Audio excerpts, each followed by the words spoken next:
sits near record highs following 3 straight weeks of gains. And we are back with Man Group Chief Market Strategist, Christina Hooper. So Christina, at the moment, one enthusiasm over Anthropic and their revenues, but the other development has been more of these tech giants tapping the bond market. This morning, it's Alphabet going to Australian markets and issuing bonds there. We're speaking this with our credit analyst, Robert Schiffman, earlier, but how much are you seeing a crowding out of larger markets and larger debt markets? It's not just inflation, perhaps, that's raising treasury yields. Is it also a crowding out from the hyperscalers issuing debt? Oh, absolutely. I think the more debt issuance you have, and presumably the same level of supply in terms of willing buyers, that does create a crowding out. That does drive up yields. And so I think this is very much a concern in terms of longer term keeping yields elevated on the long end, but also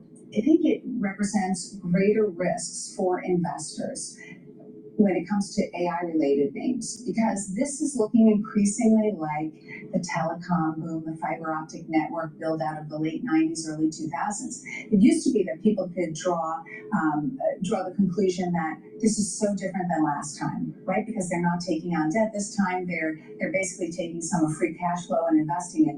But now that's not the case. They're taking on debt. The stakes are higher, and essentially the hurdle rate is a lot higher. So someone, the bulls might argue, as Robert Schiffman did, that these are healthy companies. Their earnings look really strong. Again, Anthropic reporting huge numbers before they head into their IPO. So isn't the debt less worrying then if what's backing them is still really strong corporate balance sheets? That is true, but keep in mind that we're now seeing a real psychological shift on the part of investors, where they used to reward the hyperscalers for putting more money into this build out.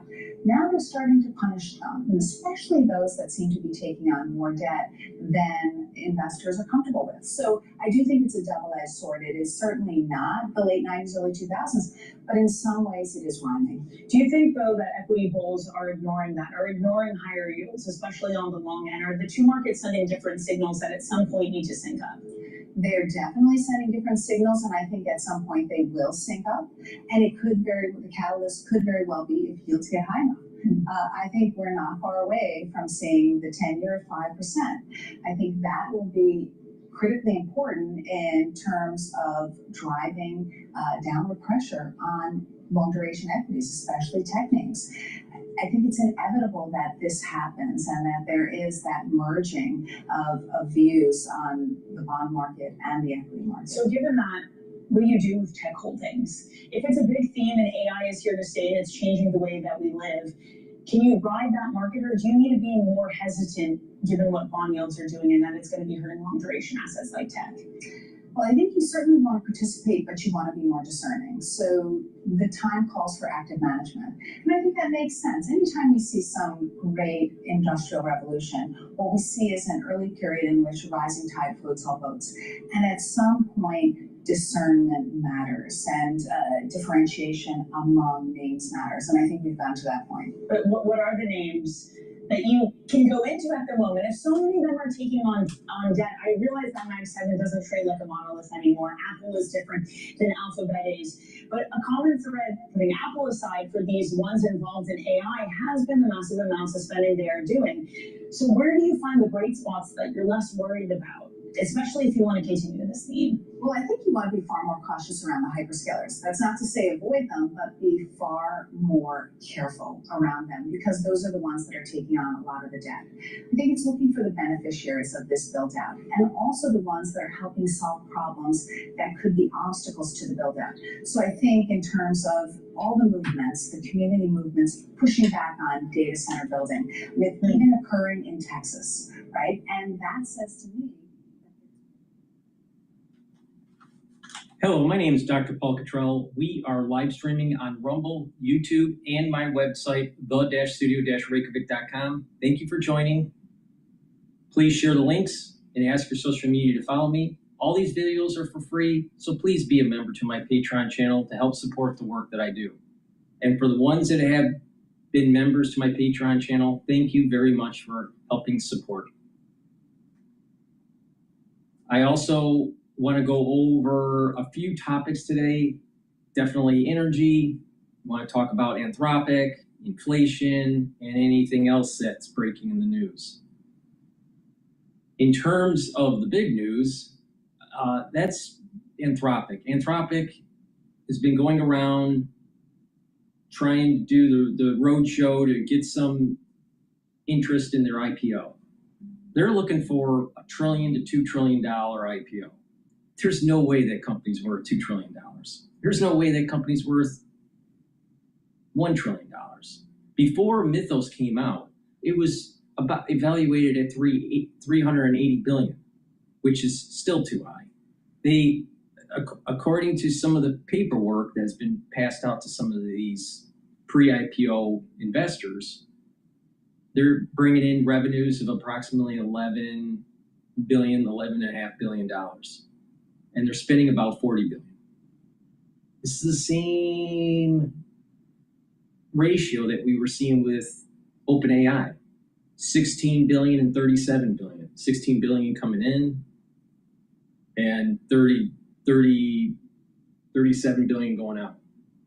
So it's roughly about the same. Now, Anthropic saying, well, our revenues grew 14 times and all this stuff. Well, but can you be profitable? That's the big question. So this has the elements of a bubble. Now, it doesn't mean that they'll go bankrupt, but the way things are presented at the moment, the business model for OpenAI and Anthropic, they do not make sense. It's not sustainable. So something else has to happen here. There's a little bit of an Enron feel to this because of the special purpose vehicles. There's in circular financing, the off-balance sheet risk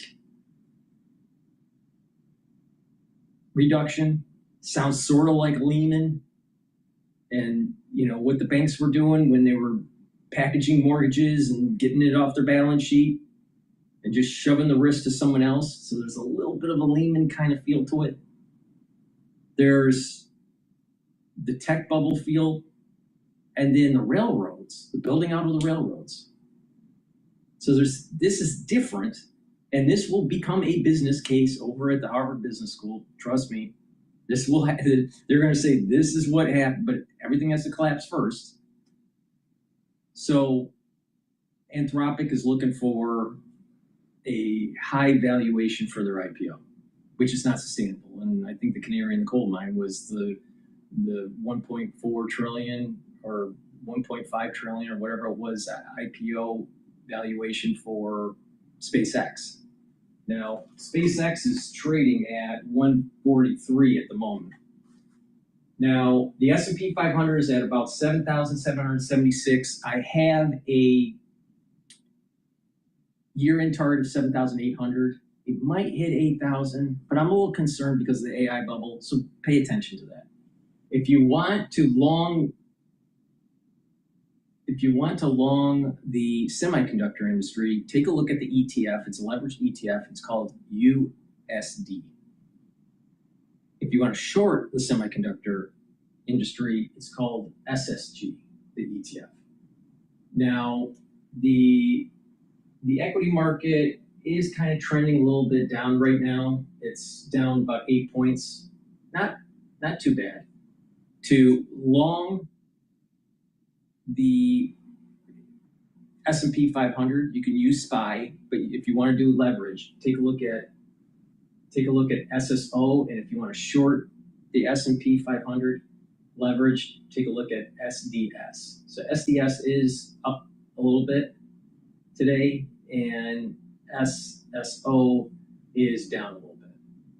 Now, oil is trading at 82.72. It's going to be trading in a range between 79.62 and approximately $88. It's going to be a little bit closer to about the 83, 84 mark during this trading range. I do not suspect that we are going to hear anything positive coming out of the Middle East. I'd be shocked but if we do, it'll break the 79.62 level and start trading between the 68 to 79 range. Natural gas is trading at 2.703. I have a short and a long position. I have a hedge position for natural gas, not equally weighted. I'm a little bit heavier on the short. The trading range for this time of the year the fair value is probably around 2.6, maybe 2.55, maybe 2.575.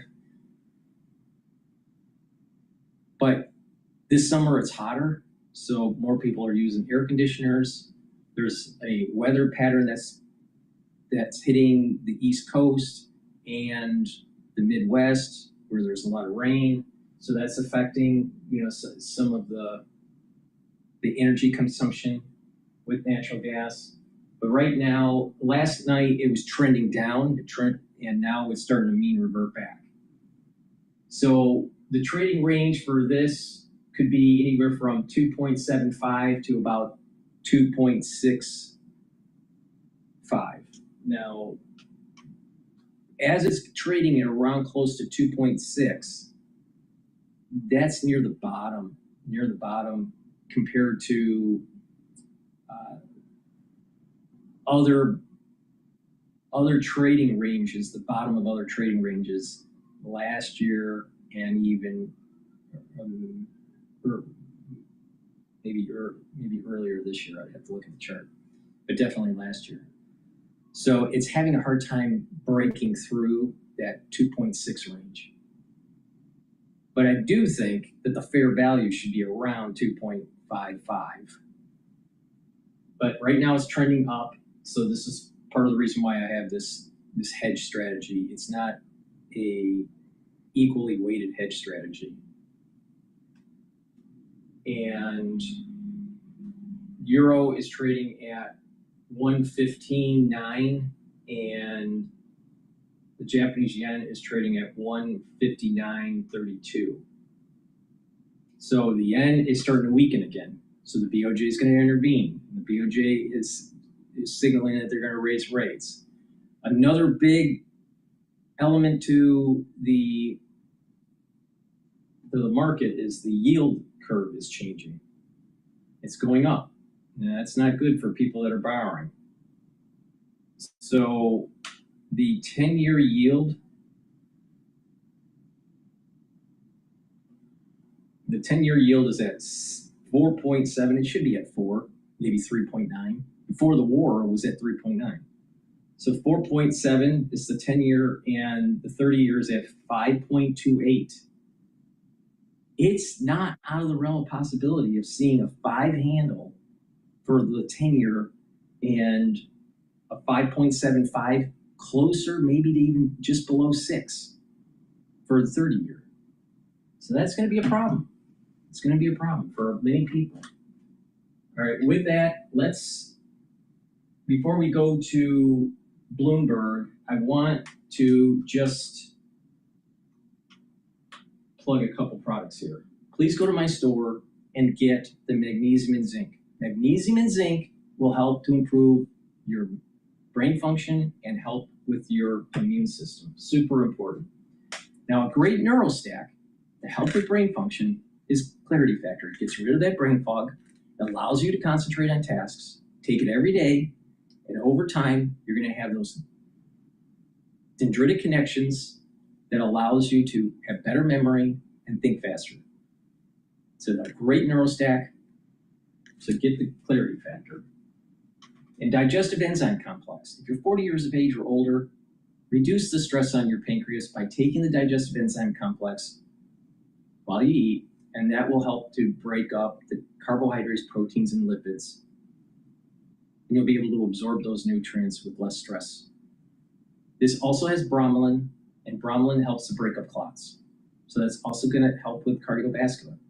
And if you're an athlete, younger or older, you'll also benefit from digestive enzyme complex. Take it for your pre and post-workout fueling. So please go to my store and get the digestive enzyme complex, the Clarity Factor, and the magnesium and zinc.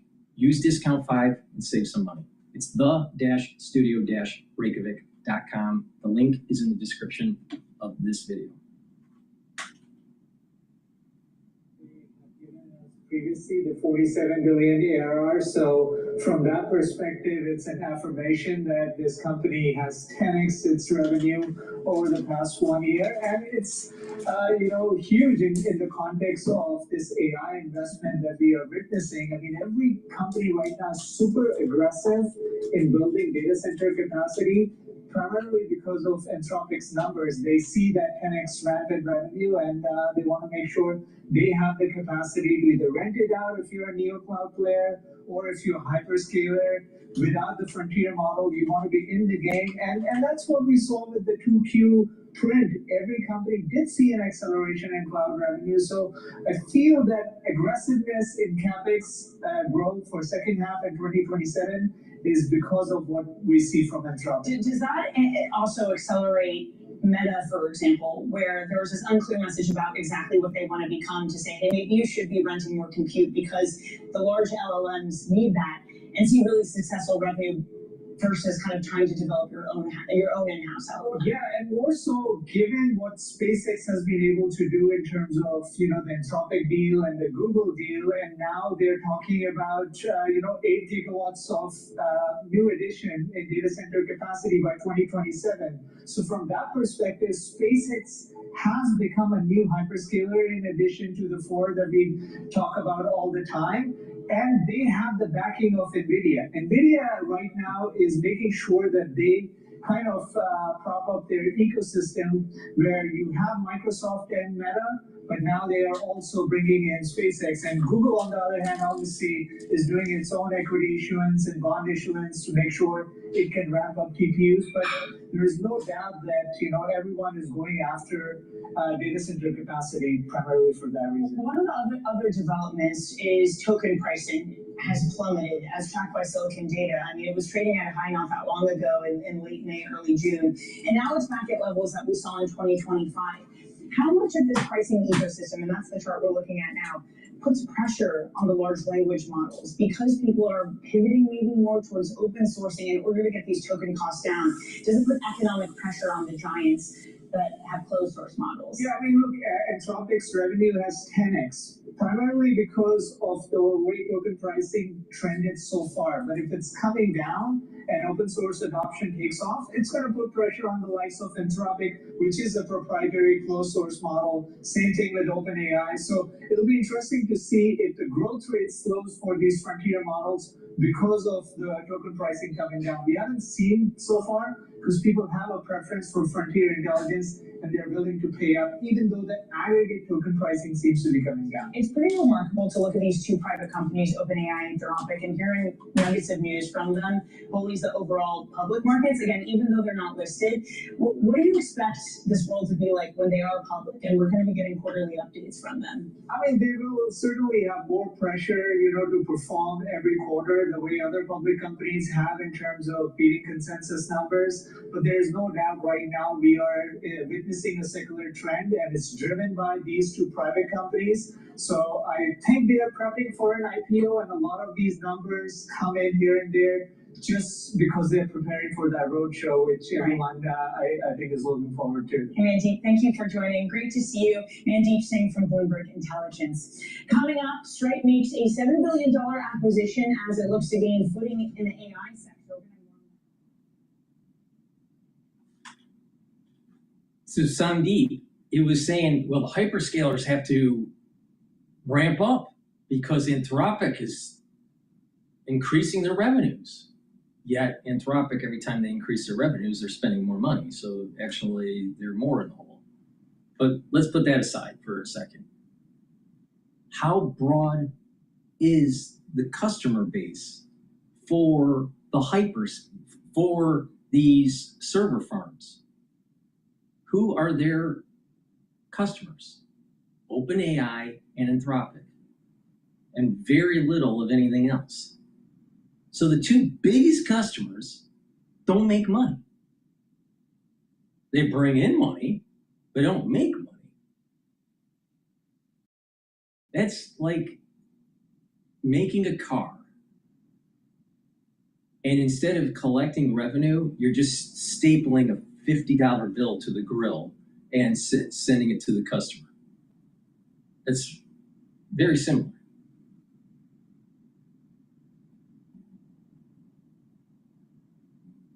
So there's not a business model for this. And I'm not the only one saying this. There's a lot of people talking about this. So I think there's too much hype. Now, that doesn't mean that the bubble can't just keep on getting bigger and bigger and bigger and bigger, which I think it will. But Q1, maybe it bursts. Maybe Q4 of this year it bursts. Maybe Q2, but it has to burst. So that's the reason why maybe playing USD long it for a little while. And then once we start hearing that there are problems with the IPO, or maybe when the bubble bursts, it will be after the IPO. And then you start shorting the semiconductors, like using SSG. Now, what's NVIDIA doing? Now, I'm most likely NVIDIA is up today, but let's just take a look. What's NVIDIA doing today?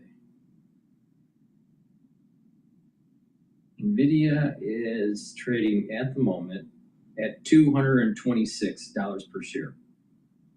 And it's trending down similar to the overall broad market of the S&P 500. The S&P 500 is trading at 7,779. So NVIDIA's at 22.6, but it wasn't that long ago that NVIDIA was trading at 190 in July. So right now there's a little bit of a rush of investment in tech, in semiconductors, in AI, that whole AI trade, but that's gonna probably run its course 3 months maybe, 6 months maybe, and then all of a sudden we start hearing it collapsing again and retest the lows of that sell-off that happened in July. Please go to my store, the-studio-reykjavik.com, and get the structural nano silver lozenges. They're perfect for cleaning the house. Take them just in case that you're going to be around dust or you're working in the yard.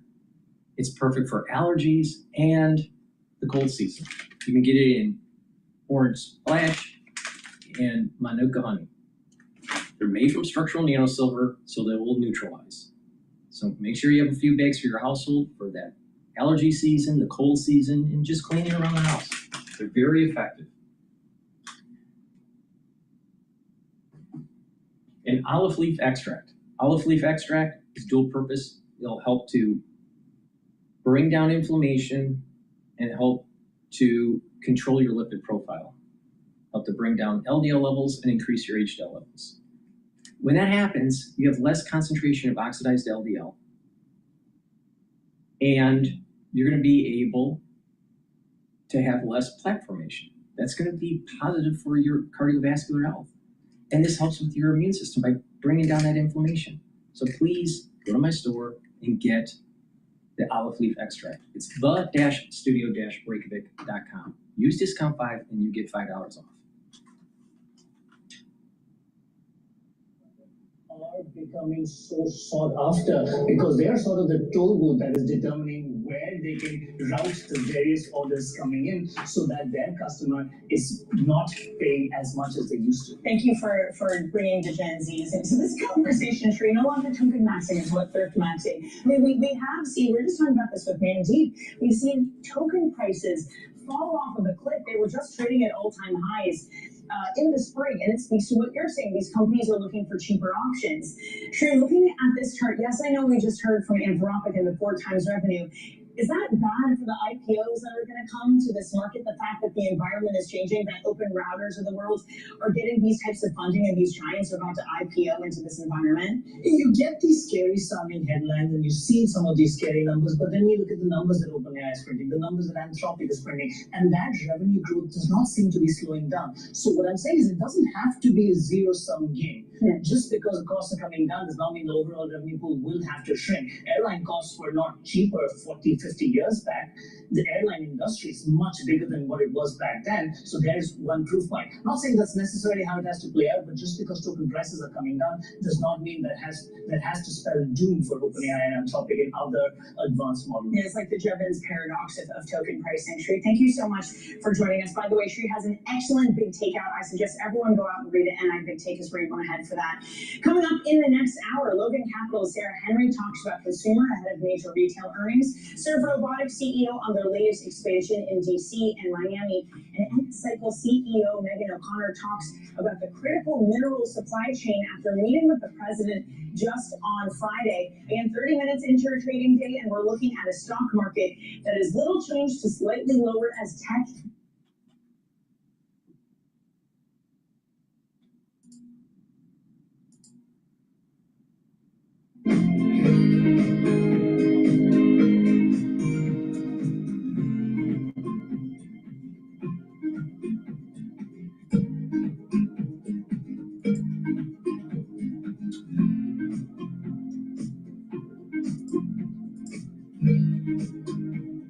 All right, we're gonna play a clip by Trey Yingst about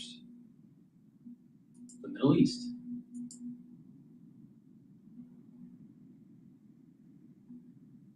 Whoa, what's that? I just built a budgeting app with Base 44. Guys, you just built an app. Impossible. Bring that kid.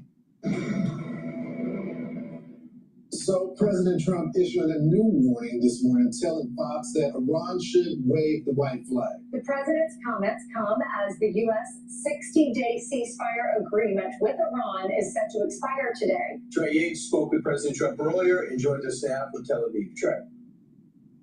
Yeah, hey guys, good morning. Today, the 60-day memorandum of understanding between the United States and Iran expires. And Fox News spoke with the president early this morning to get his thinking on what comes next. The president told Fox News that Iran should put up the white flag of surrender. And he went on to say, I have no time schedule. I'm not in a hurry. The president talking broadly about the back channel negotiations that are taking place and confirming to Fox that there is a back channel directly between Washington and top IRGC officials in Tehran. The first public confirmation of such a channel. And this is critical because it comes as these conversations go back and forth. The president says they're good poker players, but they're dying, and that the midterms have nothing to do with my thinking. This is all moving very quickly in the region because there is a U.S. military posture that remains, and there are a lot of different players involved and talks that are taking place as we speak right now between Iran and Oman about control of the Strait of Hormuz.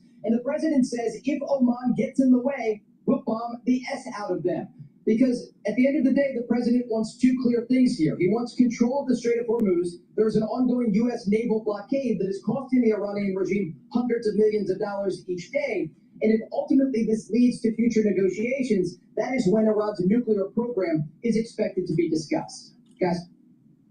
Well, first off, Trey, there's some really intriguing things going on with Jared Kushner in the region. He's actually meeting with Hamas leaders, which is relatively unprecedented, about disarming. And he's meeting with them outside Gaza, but about disarming in Gaza. And there's an international force poised to come in that includes, we know, at least 8,000 Indonesians. But at the same time, Prime Minister Netanyahu was not committed to pulling out, understandably, until he's convinced that Hamas is disarmed. So what do you think could move this process forward, being that it seems so close?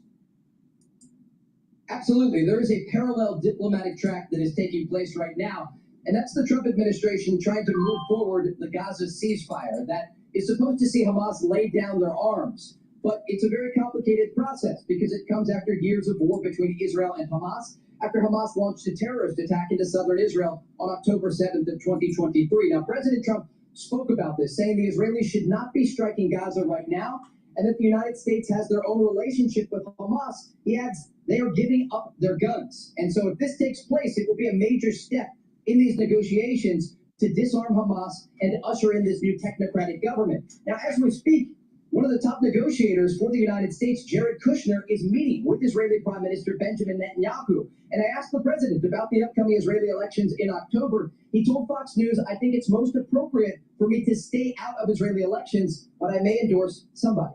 Guys? So Trey, there's been a lot of conversation, and I gotta be honest, conversation that I'm not even comfortable having on the stockpiles as it relates to this war and the larger impact about other enemies. What did the president say about that? Is there concern right now? So I asked the president about these stockpiles, and President Trump told Fox News, "What we've used is peanuts." He says the United States has a lot of mid-level weapons. He blamed former President Biden for shipping air defense systems to Ukraine at the beginning of the Russia-Ukraine war in 2022. But broadly speaking, the president did not express concern about the current munition stockpile across the region. And remember, the backdrop here is quite important. There are around 50,000 U.S. forces stationed in the Middle East right now, and it gives the president a variety of military options if he chooses to use them in the future. He noted that the Iranians are still continuing attacks in the Strait of Hormuz, but pointed out that the U.S. naval blockade remains in effect. He called it a wall of steel, and also noted that as this wall of steel is in place, the United States is helping to escort oil out of the Persian Gulf. And so there is still this export of oil taking place, not from Iran, but from regional Gulf allies that are working behind the scenes with the United States, not just on that defensive posture, but also ensuring that the global energy market remains stable. So, Trey, the president has said the soldiers and the police are not getting paid in Iran. The current sanctions are costing Iran $435 million a day, it's being estimated. Explain what's happening to the people in Iran, and are they able to fight back against this? Because it reminds me of what happened. If they did fight back, it reminds me of what happened in January when people were getting killed for protesting. So how are the people surviving, and are they speaking out and saying that this is not fair, we need to get paid?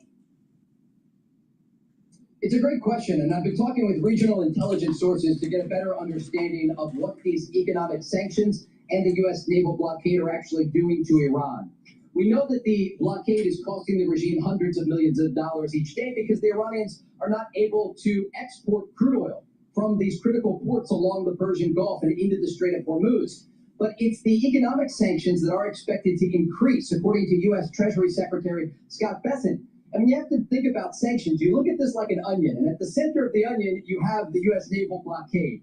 And this is targeting Iran's main moneymaker, and that is their oil export apparatus. But then you have these secondary sanctions, and reports indicate they're going to start targeting even some of these Chinese companies that are buying Iranian oil.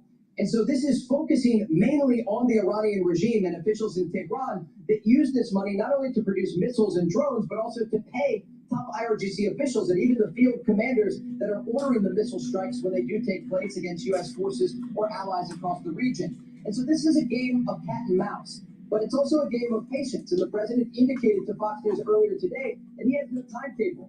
And this really flips the Iranian equation on its head, because the Iranians thought they could wait this out. They thought the midterms would pressure President Trump to make a decision and pull U.S. forces out of the region. But the president has indicated to Fox News he plans to keep the U.S. naval blockade in place. And this is increasing the economic pressure on the Iranian regime. Inflation is rising. The process of goods and actually exporting goods is decreasing. And the focus now is on the regime officials in Tehran and ensuring that they have fewer dollars to put toward their military and these efforts to try to threaten U.S. forces across the region. Right. Thanks so much, Trey. Appreciate it. Great breakdown. What I think is going to happen is if we do not go back to military strikes, and who knows, we might, around October, they're very familiar with our November elections, they'll start doing something more aggressive. Then when we answer, the price of oil and gas go up. And it's going to hurt Republicans come the primaries. Because what he wants to do is diminish President Trump. What they want to do is diminish President Trump's power. Because he's the only one to ever confront them militarily. There's been sanctions and there's been agreements and there's been harsh words. But he's the only one to take them on directly after 47 years. And they want to do anything they can to make sure he's not president. Or if he is president, make sure he does not have as much power. So that's what I worry about. They'll be able to dictate our elections unless we take them down before they. That's why we have to make it a national security issue.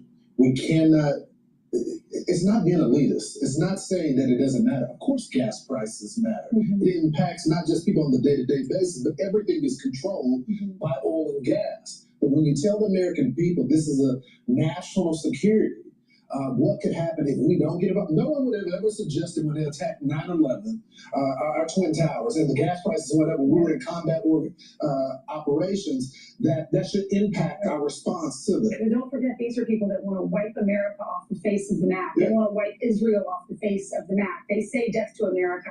So if they got a nuclear weapon, we won't even have cars to put gas in, right? I mean, it's more important for them not to have a nuclear weapon because they do want to kill us. They hate us. And don't forget that.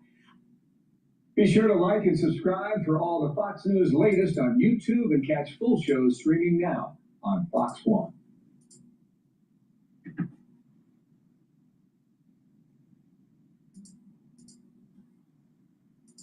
In-person event during a Well, to the Middle East, where tensions remain high as the United States' 60-day ceasefire agreement with Iran is set to expire today. Chief Foreign Correspondent Trey Yeats just spoke with President Trump and joins us now from Tel Aviv. Trey. Yeah, hey guys. They did two different clips on that. Let's see here.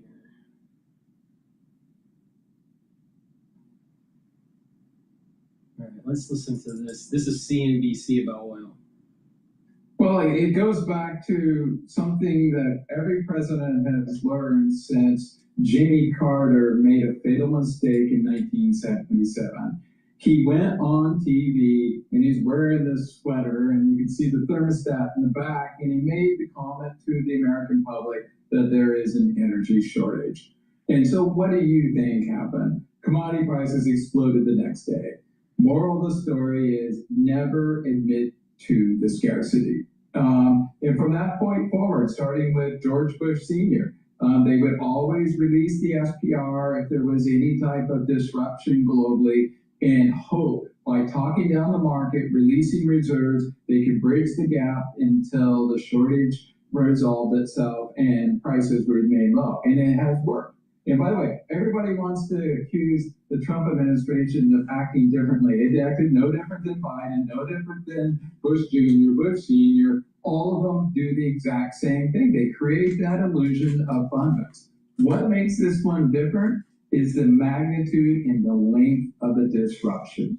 And I want to emphasize, in the product markets, that illusion of abundance is likely well behind us at this point in time. But that's really the idea here. The question is, how long can they keep that illusion going? The SPR is getting at critically low levels, and it does not have an end in sight, as you just pointed out. This morning, there's no continuation of the MoU. There's a lot of uncertainty when the oil's going to flow again. Jeff, but I've listened to really smart people like yourselves and Fatih Birol and others, and have been real concerned about the underlying products going up, which you just pointed out. The products have got that illusion behind them. But the oil price that I'm showing on the screen as we speak is still really tame, Jeff, compared to what you and I and others have seen historically. Are you saying that actually that we are now on the cusp of that illusion, that bubble being burst, and actually people are going to realize that the price of the underlying commodity has to go up? Yeah, but I want to emphasize, nobody consumes oil but refineries. To everybody else on the planet Earth, investors alike, and everybody out there, that what matters are the product prices. It just happens that historically, that spread between product prices and crude oil was relatively stable. So every macro model, every investor, all the consumers are failing to realize, look at your screen. Diesel this morning on European exchange is $170 a barrel. You repeat that, $170 a barrel. Brent is what, 87, 88, somewhere around there. So it's nearly half the price of the products. So those relationships, those econometric models, everybody that's been making that assumption that the spread between oil and products is a relatively stable, constant relationship, have missed out. Now, so I think your bigger question is what has caused that? But I want to emphasize, before I answer that, does it matter? I want to emphasize, nobody on the planet Earth consumes crude oil. They consume diesel, gasoline, and the products. So from a macro perspective, from an investor perspective, you really need to be looking at the products. So what's caused it? I think one of the key issues really is that when they did the MoU late June and early July, it created a surge in oil supplies that were trapped inside the Straits of Hormuz, to the tune of 100 to 120 million barrels. The other factor that you had was Chinese cut the runs. If they cut the runs, they're making products tighter and they're making oil softer. But again, everybody goes, oh, China solved this problem. No, they didn't. They just shifted the products and kept the oil price more at bay. And I think the problem is that everybody's looking at this. But I want to emphasize, this is all temporary. You're going to run the course on that surging crude. You're going to have refineries around the world kick up in places like China because they're going to chase those margins. Because those margins are unprecedented and it provides great economic value to refineries. They're not going to sit there and just look at them. They're going to go after those types of profits. So I would view this as being a temporary dislocation in the crude price. But I want to emphasize, right there, does it matter? Only to a refinery or an investor in crude oil. But for the rest of the people, I think we'll focus on those product prices. And picking up on that point, Jeff, I'm going to try and just join the dots here between different movements that we're seeing. The point you make about diesel, yes, a gallon of gas is up about 30% compared to last year. A gallon of diesel is up 46% compared with last year. Diesel is the one that's used industrially for shipping, for trucking in industry. And so potentially the inflationary effects of the diesel price spike are going to be far more serious. I'm interested to get your thoughts on that. And has that contributed to the gold rally we've seen, where investors start to worry about the inflationary effects on, say, their cash holdings? Well, I went on. Having a custom app can give you a serious edge over the competition. And with GoDaddy Aero AI Builder, you could have one ready to go before the launch. Well, I went on. Before I talk about gold, let's talk about the inflationary impact of this. Part of the reason why gold rallied was the weak labor data in the United States, concerns around a slowdown in the U.S. or potentially recession, plus the benign inflation data. But benign inflation data, it's usually surveyed around the 13th to 15th of each month. That's not the August report, that was a July report. Remember I said that big surge of supply that came out late June, early July, that was when the market tanked, and that's when they did that measurement of the CPI. So that's part of what was driving the gold price lower. That's going to prove to be transitory. But I want to emphasize what I would argue why I was short gold going back, I think last time I was on your program, which was about 2 months ago, and why I want to be long gold now, is if we go back to when the situation in the Straits began, you saw the inability of the Middle East countries to be able to export oil, raise cash from that. So if you can't raise cash from that, what are you going to raise cash from? Selling your gold. And so you sell what you can, not what you want to. And as a result, that combined with emerging markets, you had the opposite problem. They had to raise cash to buy oil, defense, and other types of activities on affordability. They had to sell the gold to raise that. Both of those dynamics are transient. They're likely behind us. So what is the longer-term outlook for gold? There is always going to be a constant bid from central banks, particularly the emerging markets, for gold right now to diversify their reserves. That has not stopped. It's going to continue. Again, it's like to say, as everybody goes, oh, I want to be long the dollar. The dollar has got a great outlook relative to the pound sterling. Yeah, I'm going to give that to you. Yeah. Fiat currencies do not have a good outlook relative to gold in hard assets. And that story, I think, is going to continue. So I got a lot of upside here from gold from right now. And the big question is what does Warsh do in September? I think the consensus view is be flat. So yeah, I'm sure. But just put the counterpoint with that argument on gold. If there are central banks worried about the weakness of their currencies and relative to the dollar, of course, oil priced in dollars, they're worried about the inflationary effects on their economies. If they wanted to prop up their strength of their currencies, they would presumably sell some of their gold holdings, wouldn't they? Which would put some downward pressure on the price. Yep, and that's what was the core behind why I wanted to be bearish on gold earlier. But when we think about, there's that context, but you also want to diversify away from dollars, away from euros, away from pound sterling, away from yen, away from everything out there. If you're one of these other emerging markets in some place like China, you have sanction risk in places like Russia, Iran, and all over the rest of the world. You want to get away from dollars as fast as you can, or fiat currencies, because it poses a risk to you that gold will not pose. And I want to emphasize, the crypto doesn't have that same benefit as gold, because you leave a footprint to get into currency or into cryptocurrency, and then you got to get out. The fact of the matter is you can move gold around the world and nobody will ever know you did it. And as a result, if you're looking at a way to protect yourself from any type of sanction risk or somebody messing with your reserves, gold is your safest bet. Life moves fast. With Citizens, you and your business. All right, we're going to play another CNBC clip talking about year-end projection of the broad market.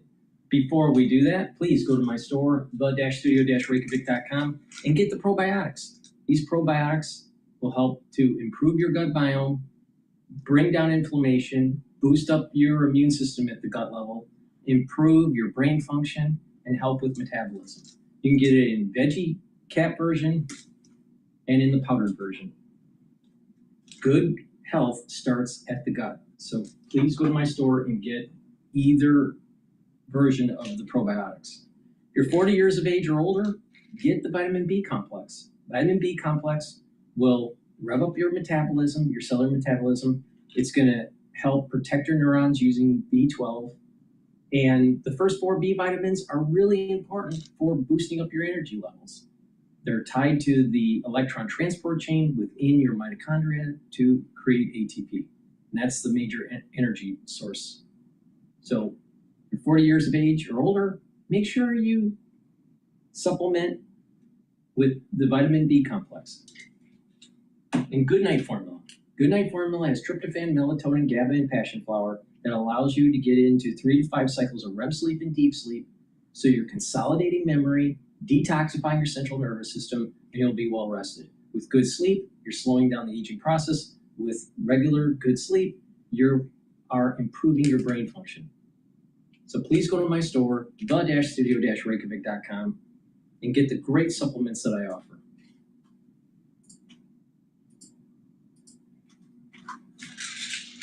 Stock name, Stephanie Link, Hightower Chief Investment Strategist and CNBC contributor.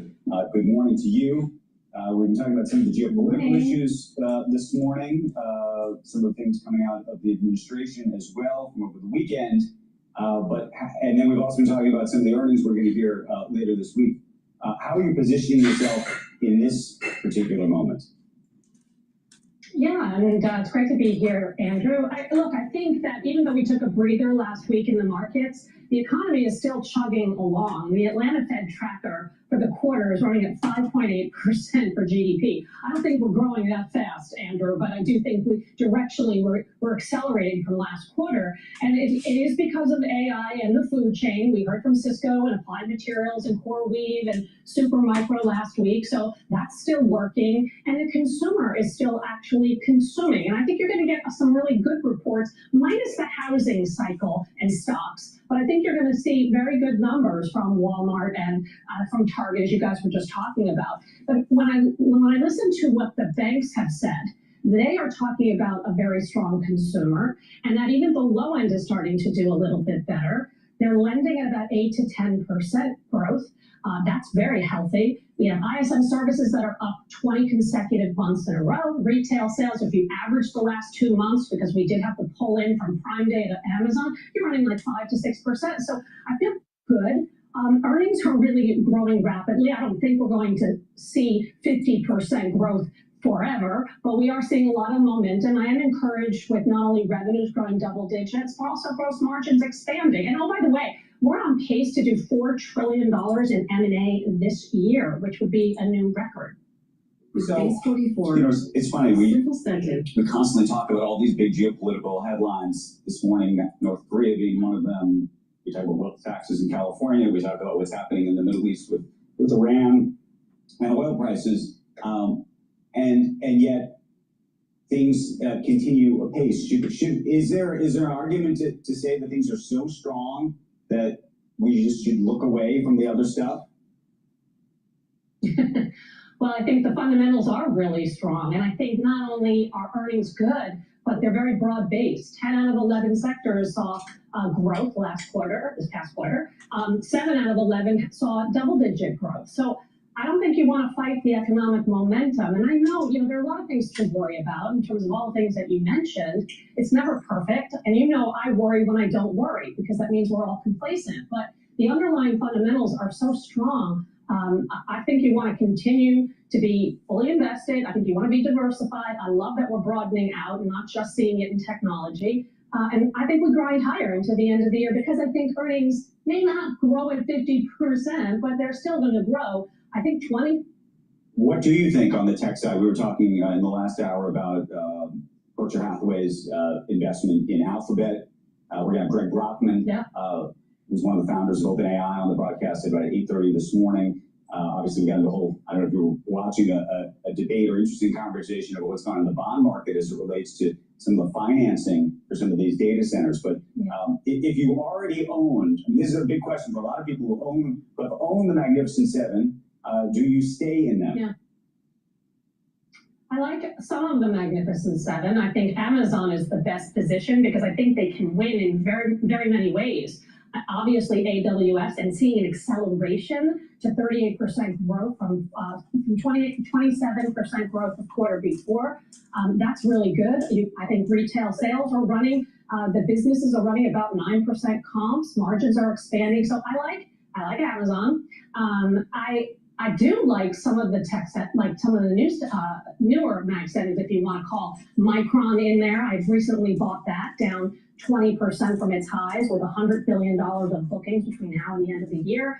I recently bought NVIDIA for the first time. I've been a big fan of Broadcom, but NVIDIA is the cheapest it's been since 2019, and they're growing like gangbusters, like 85% revenue growth. Margins are 75%. They're going to double free cash flow. And I also bought SpaceX, and I have been buying SpaceX. I bought it during the IPO, and it's pulled back about 30%. They had a great quarter. And I think given the CapEx numbers are going higher, but the company talked about seeing monetization within a year. So I'm all right with them spending 65% growth in CapEx. So I think there's plenty to do in technology, but I also like other areas as well. Financials, industrials, we've talked about a lot of the food chain names in AI as well.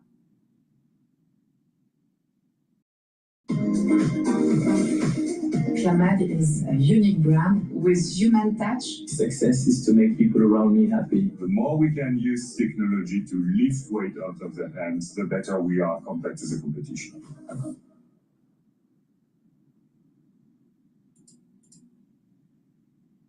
All right, we're going to switch over to MS now. Stephanie Rule is going to be talking about the MoU. Please go to my store, the-studio-reykjavik.com, and get the C60. C60, you can get in a 2-ounce, a 4-ounce, or an 8-ounce configuration. It is cheaper per ounce to get the higher ounce configuration, so you can save some money. Make sure you use discount 5 also, so you save additional. Now, C60, you can get it in avocado, extra virgin olive oil, or MCT coconut oil. Take a teaspoon a day, every day. And by doing this regularly, you're soaking up free radicals. It's 1,000 times stronger than vitamin C. One molecule is 1,000 times stronger.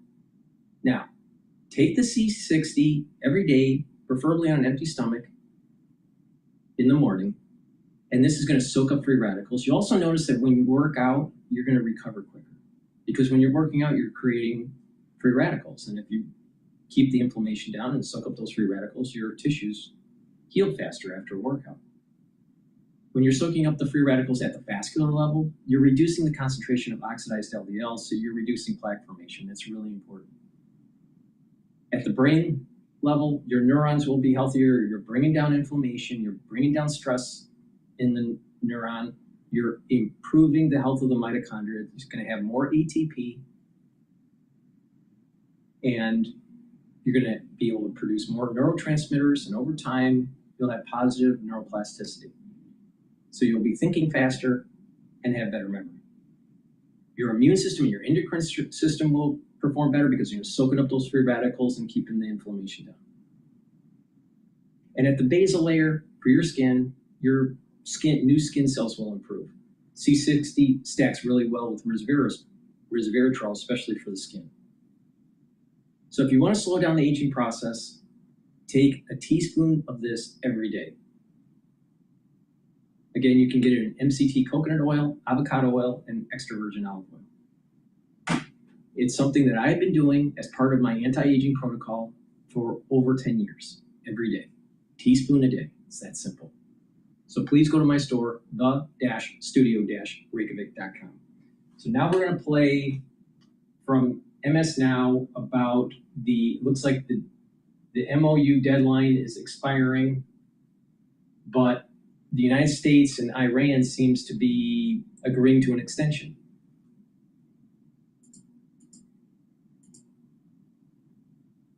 Now, let's get smarter with help of our leadoff panel. MS Now, senior White House correspondent, my dear friend Vaughn Hilliard is here. Susan Glasser, staff writer for The New Yorker, and Joshua Burns, my former colleague, now Politico Playbook chief correspondent and White House bureau chief. Mr. Hilliard, we turn to you first. A 60th day deadline for a broad peace deal always seemed like it was a tall task, but you have to say the White House had to think they were going to be in a way better place today than they are right now. Right. Remember what's supposed to happen at the 60-day mark, right? That is where the conversation about what nuclear enrichment capacities Iran was going to be able to have going into the future was going to be determined. We're so far from that. We're not even at step one about opening up the Strait of Hormuz, let alone any negotiations about the nuclear enrichment capacities of Iran. And so that is where you go to these lists of demands that Iran has made very clear, that the U.S. and Israel must remove troops from Lebanon, for instance, must end its engagement with its proxies in other countries, that it must release the frozen assets to Iran. And the terms of this memorandum of understanding are just such in a difficult place for this administration that even the administration is debating over what the agenda and what the goal of the Iran war here is moving forward. And I think that is why you find the Trump administration in such a predicament at this point, because there has been no indication that Iran is willing to give at all in terms of what they want out of these negotiations, and that they are willing to play the long game. And in turn, people like Stephen Miller have even said that they're willing to go on. And Donald Trump has said to Americans that this is a form of patriotism, high gas prices, that it'll be worth it in the end. So we find ourselves in this stalemate here at the 60-day mark. To go on how long? One might say forever. A forever war is the last thing Trump said he would get himself into. Joshua, can you explain what do we know about these supposedly unprecedented economic pressures the Treasury Secretary Scott Bessent says he's going to impose on Iran? Iran is not a trading partner with us. What exactly can we do? So we don't know details precisely to your point, but Scott Bessent, the Treasury Secretary, is becoming even more of a key player in this now than perhaps Pete Hegseth, the Secretary of Defense, because the president does not want to restart kinetic action here. And most people in his circles at this point don't want to restart kinetic action unless they go all the way, as folks say, to finish the job. And at this point, given our munitions, given what we've already seen with the USS Lincoln, even that is becoming less and less of a real possibility. And so now you have the economic fury operation, as folks in Treasury have been calling it, and Scott Bessent as that key player. But as you said, they have not laid out what they can clearly do there either. And every single day that this war goes on, Steph, it gets worse for this administration, between munition stockpiles, between the mental health and physical health of the military, and of course, the midterms. Every single day we inch closer to that, and every single Republican operative I talk to, Steph, is absolutely tearing their hair out about this. I was on the road with Speaker Mike Johnson in Arizona a few weeks ago, and he was touting all of the achievements that the Republican Congress has done, mostly the big beautiful bill that of course You can debate how effective that has been. But the big looming thing, the war with Iran that has raised gas prices, raised fertilizer prices, and made Americans extremely concerned, that part was really difficult for him to talk about, as it is for every Republican candidate in a vulnerable district, because all they can say is basically the message that the president himself delivered, which is, yeah, suck it up with the high gas prices because we're dealing with this power. A lot of voters aren't buying it. This is Tosh, one of 86,000 Texans who work at Amazon. He started after his Air Force service, hung up the uniform, put on a vest. This. Buying it. All right, Susan, let's talk about this MoU, because the Wall Street Journal has got this new reporting that said after the MoU was signed 60 days ago, Iran's hardline leaders met to actually escalate the war, ramping up their weapons production and potentially launching new attacks. What does that say about how the U.S. has approached this, and even how they've communicated with the American people about where things have stood? Yeah, Steph, I think this is a really important point. First of all, there was an incredible amount of credulousness on the part of many with this memorandum of understanding. I can't think of a single serious expert on the Middle East who thought that it was a viable path toward a long-term peace deal. It collapsed of its own weight, even arguably sooner than many people expected. And yet, you had a lot of people amplifying the idea that the administration was putting out that this is some kind of historic, sweeping, massive peace deal, when in fact, it was a very unrealistic program that really spoke to the increasing desperation of President Trump and his advisors to find a way out of a conflict they started without a clear plan that backfired in some serious way on them. I think right now what you're looking at is the extent to which this could become a much bigger strategic blow to the United States in the region. You mentioned the prospect of more widespread conflict. Clearly, President Trump was stunned when Iran chose the path already of escalation and going to attack U.S. interests in Jordan, for example. One thing we don't talk about a lot right now that's important is the extent to which American bases that we spend billions of dollars on in the Middle East. It's not just a question of the aircraft carriers. It's the bases are now functionally inoperable, not to mention unraveling relations with many of our allies in the Gulf across the region. They are unhappy about the conflict. They are unhappy about the blows to their economic, but also their security interests. And so what you have is Iran looking at a situation where they might find further advantage by continuing the conflict and opening up an even bigger gap between the United States and its allies in the Gulf. And I think that speaks to the extent to which it's absolute fantasy to have some of these discussions that the White House is claiming it's having about peace negotiations, which aren't happening. Economic sanctions, which they can't even outline what those would be. And so I think it's important to look at what's happening in the region. It's a big blow to U.S. interests, not only in the Middle East, but potentially around the world. Okay, it's absolutely fair to be concerned about more widespread conflict. Just this morning, Susan, Donald Trump told Fox News that if Oman, I want to make sure, if Oman, quote, gets in the way, he says, we'll bomb the you-know-what out of them. What in the world are we talking about here? Yeah, I mean, Steph, I wouldn't hold your breath that Donald Trump is going to widen the war himself by going to bomb the nation of Oman. But it speaks to a man who is cornered. Donald Trump loves to portray himself as this unconstrained, unfettered, most powerful man in the world, and yet it's very clear that he's backed himself into a corner right now. If anything, I would say what you're seeing is the fraying of the coalition that started the war. He's on bad terms right now with Israel in ways that we can talk about. He's on increasingly worsening terms with his allies across the Gulf, Saudi Arabia, UAE, Jordan, Bahrain, Qatar, Kuwait, which is very vulnerable right now. So the idea that he's going to start to threaten war against Oman, which had played a mediating role in this conflict, again, speaks to an American politician who sees himself in a corner and doesn't have a viable way out of it. It's absolutely insane as well, Susan, that we're saying, well, maybe we shouldn't take the president that seriously, or don't take him at his word when he's telling a major news outlet that he may bomb the you-know-what out of another country. The fact that we've gotten to a place where we're like, oh, he's probably not serious. This is the president of the United States. Now I want to talk about these sailors, though, Dasha, because the U.S. is rushing to ship to replace the USS Lincoln and sending a top commander to visit the carrier to make this statement. Is it fair to say they're just trying to do some damage control? I mean, these sailors are suffering.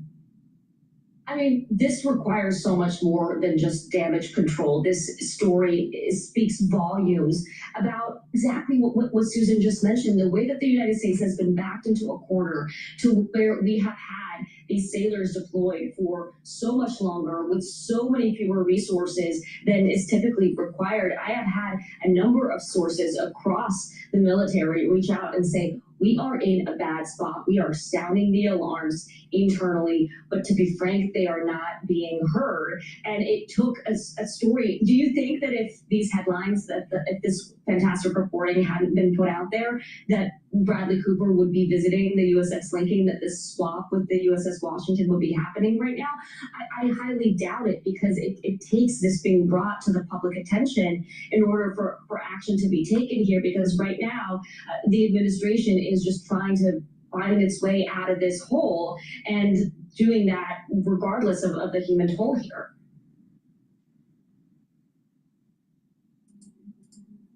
All right, we're going to switch over to Fox Business, talking about how China is capable of setting the next great war.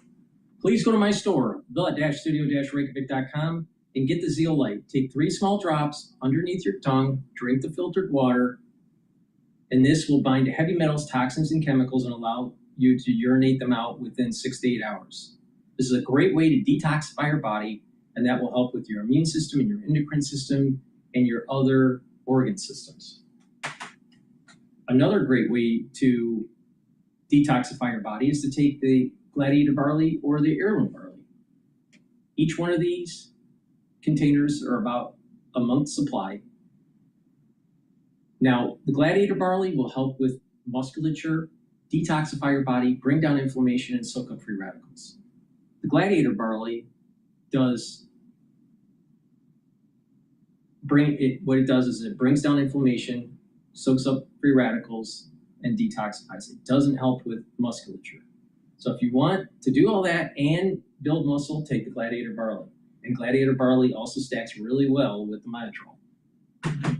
Now, by taking the heirloom barley or the gladiator barley, you're bringing down inflammation and soaking up free radicals. That's going to help with your cardiovascular system, your endocrine system, your immune system.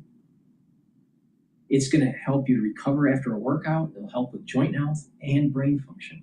By bringing down inflammation and soaking up those free radicals, you're slowing down the aging process and allowing your tissues to heal. That's really important. So taking heirloom barley or gladiator barley is a great way to get healthy. And if you want a little bit stronger detox, take the zeolite. Now this zeolite you can take every day. So please go to my store, the-studio-reykjavik.com, and take the supplements that I take on a regular basis to help slow down the aging process. It works. You'll have more vitality, more energy, more longevity. Please go to my store, the-studio-reykjavik.com.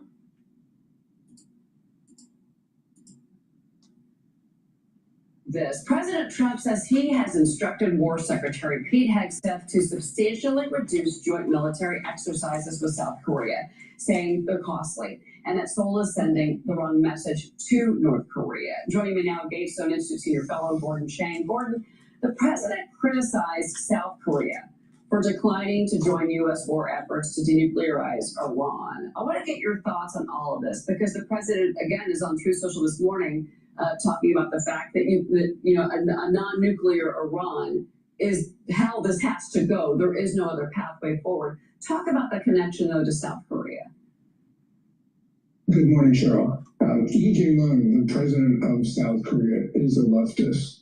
He's moving very fast into the pro-China, pro-North Korea camps. He abhors the United States, may even hate us. We know this from his statements. But this is a separate issue with regard to the joint military exercises with South Korea.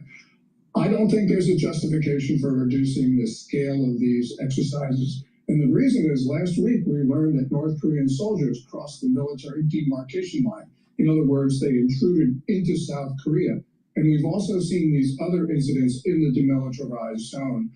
So at this point, we should be scaling up those exercises to create deterrence.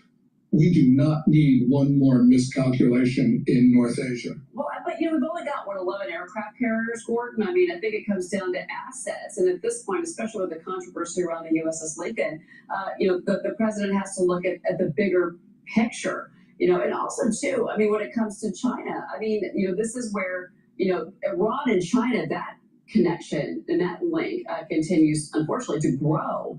Not reduce. The U.S. moving its final aircraft carrier in the Western Pacific to the Middle East, leaving that region without a U.S. carrier. But there's growing fears that, look, China could use that gap to project power, test American deterrence.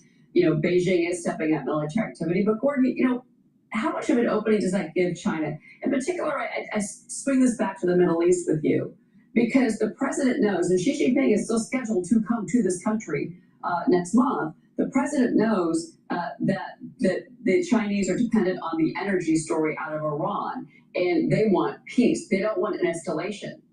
That is my opinion. Please give me yours.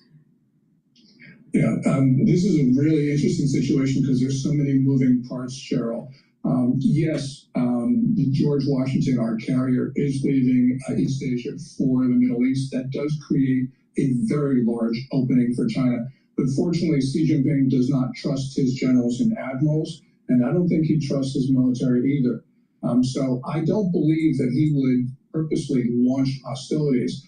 But the problem here is that we have seen some very provocative Chinese activity, especially in the waters east of Taiwan, as well as at Scarborough Shoal in the South China Sea. And one of those incidents could easily spiral out of control. China is perfectly capable of starting history's next great war with a blunder, because I don't think Xi Jinping can back down, given what's going on in China right now, especially with the declining economy and all the knives out for him. So there's just so many things moving in the wrong direction right now. And then, of course, there's China and Iran, as you mentioned. That's not a good story either for the United States, because Xi Jinping sees that we're not stopping China from fortifying Iran in the middle of a war and helping Iran kill Americans. Yeah, well, I think that's why this meeting between Xi Jinping and President Trump is going to be so crucial next month, because China needs to decide, do you want to keep funding Iranian terror, or do you want to be part of the global stage? And that's partially AI. Liz Peek's got a question for you. Let's jump in here. Good morning, Gordon. The Financial Times this morning is reporting further slowdowns in the Chinese economy. Investment is down, retail sales are weak, etc.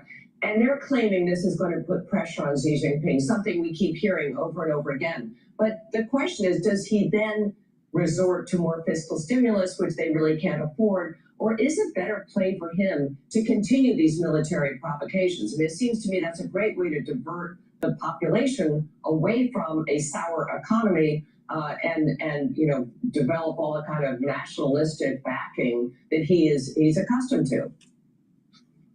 Yes, the Chinese people right now don't want war, and I don't think Xi Jinping can rally them, because we're seeing a disintegration in Chinese society. But I think you're absolutely right that in Xi Jinping's mind, he believes that hostilities and tension are good for him, because that would prevent other senior Communist Party figures from challenging or maybe even deposing him. So really right now, you've got a situation where Xi Jinping, I believe, he thinks it's in his interest to keep the pot boiling. Right now, we are seeing so many bad things. And you look at the Chinese economy, the numbers that came out a few hours ago were stunningly bad. I mean, you saw urban fixed asset investment for the first 7 months of this year down 6.7%. All of the indicators missed already low estimates. This is a Chinese economy that is probably contracting right now. And Xi Jinping is getting the blame for it because it's his policies that have been accelerating this downward trend. So this is an extremely volatile situation, and anything can go wrong. Absolutely. Before you go, China reportedly is opening a regular shipping route, and it goes through the Arctic to Europe. So this cuts the journey down to about 20 days, half the time that some traditional routes take. Gordon, I want to get your thoughts because what we've seen, and this pivots back to President Trump in the beginning of his term talking about Greenland. Just to point back to that real quick here, but this is another shipping route, but this it would be a strength. This would help China, but this would also get them away from the Strait of Hormuz. It would open up the supply chain, maybe not so much for the U.S., but it would open up the supply chain for China. Would that help them in that bad economy you were just talking about with Liz? It certainly would, because it cuts the shipping in half between East Asia and Europe, and that means you get 20-day shipping rather than 40, and that reduces the cost of Chinese goods. But the Northern Sea Route, which is what China is using, is open only during the summer and only really between August and October.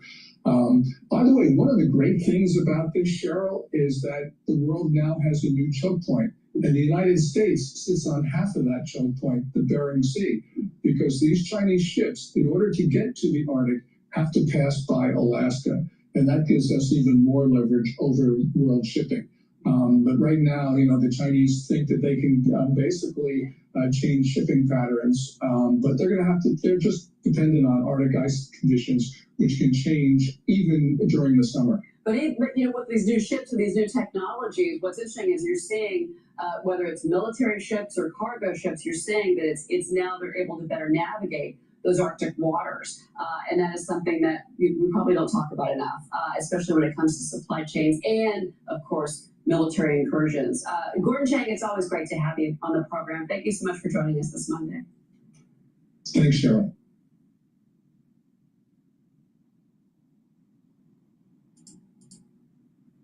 All right, we're going to go to a clip about CENTCOM commander meeting the sailors on the USS Abraham Lincoln. Please go to my store, the-studio-reykjavik.com. Get the ashwagandha root. Ashwagandha root will help to control your cortisol levels and your blood glucose levels.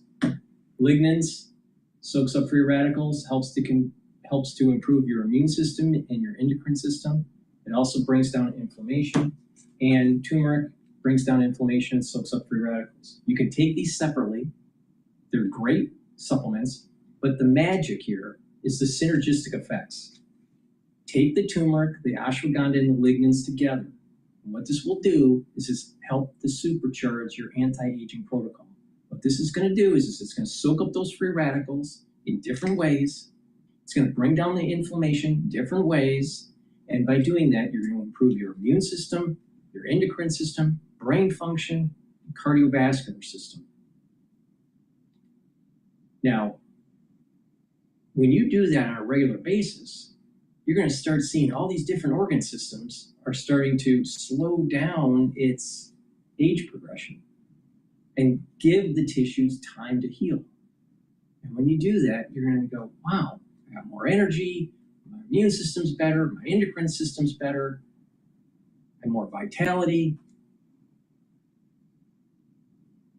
So please go to my store, the-studio-reykjavik.com. These are supplements that I take regularly to help slow down the aging process. And my protocol is really simple. Probiotic is a foundation. The first pillar is the Max 35 or Cleanse to boost up your innate immune system.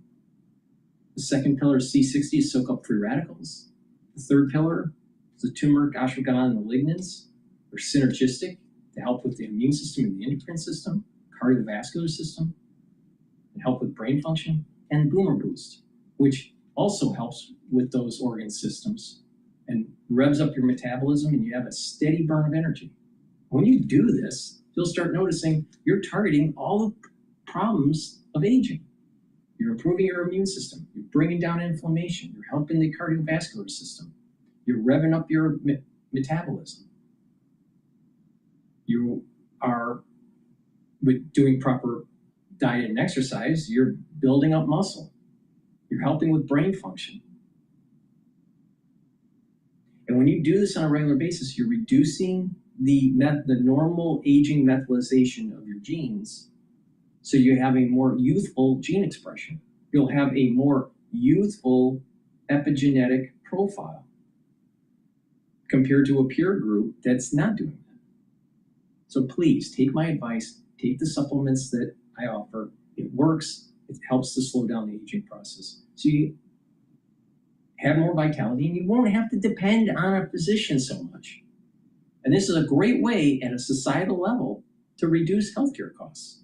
If people are more healthy by taking the proper supplementation, by eating properly, exercising properly, having the proper lifestyle, we could shave off tens, if not hundreds of billions of dollars in healthcare. So please go to my store, the-studio-reykjavik.com.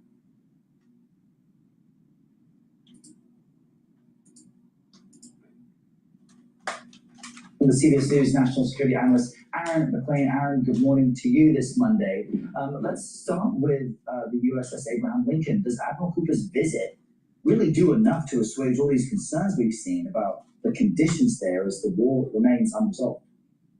Hey, good morning, Errol. This is one of those situations where I think you have to be careful about drawing too many conclusions from anecdotal evidence about conditions on the ship, while at the same time recognizing that, look, 200 days at sea, a good chunk of which have been conducting combat operations, is a really, really long time. And so in a way, it's not surprising that morale would be low, and in certain respects, conditions would be demanding. Admiral Cooper had to get out there, it seems. The political furor over this issue was building and building, and it does look like Lincoln will be coming off station sometime soon. These guys give a lot for their country, and it's no doubt very difficult out on that ship.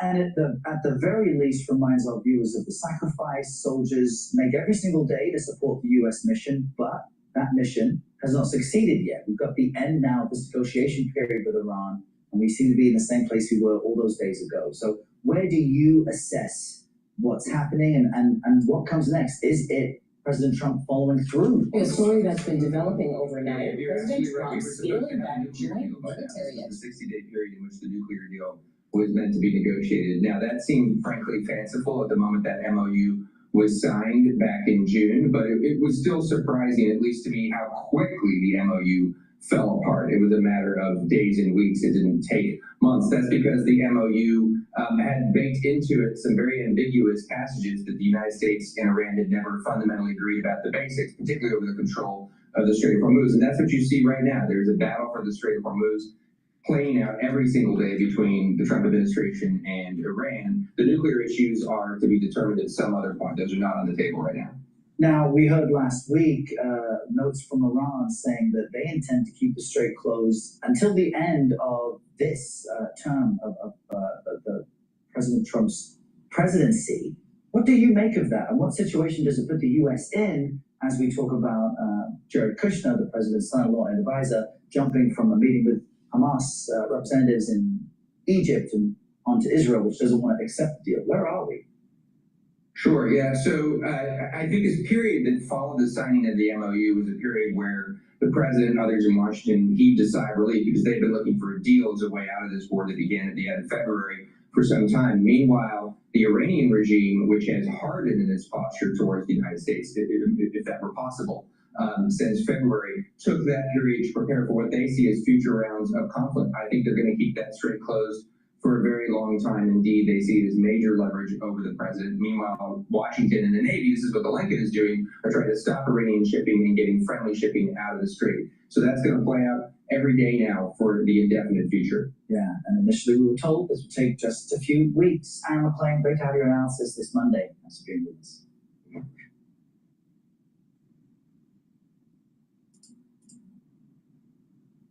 Okay, we're going to go to CNN talking about military expert on Trump's South Korea decision.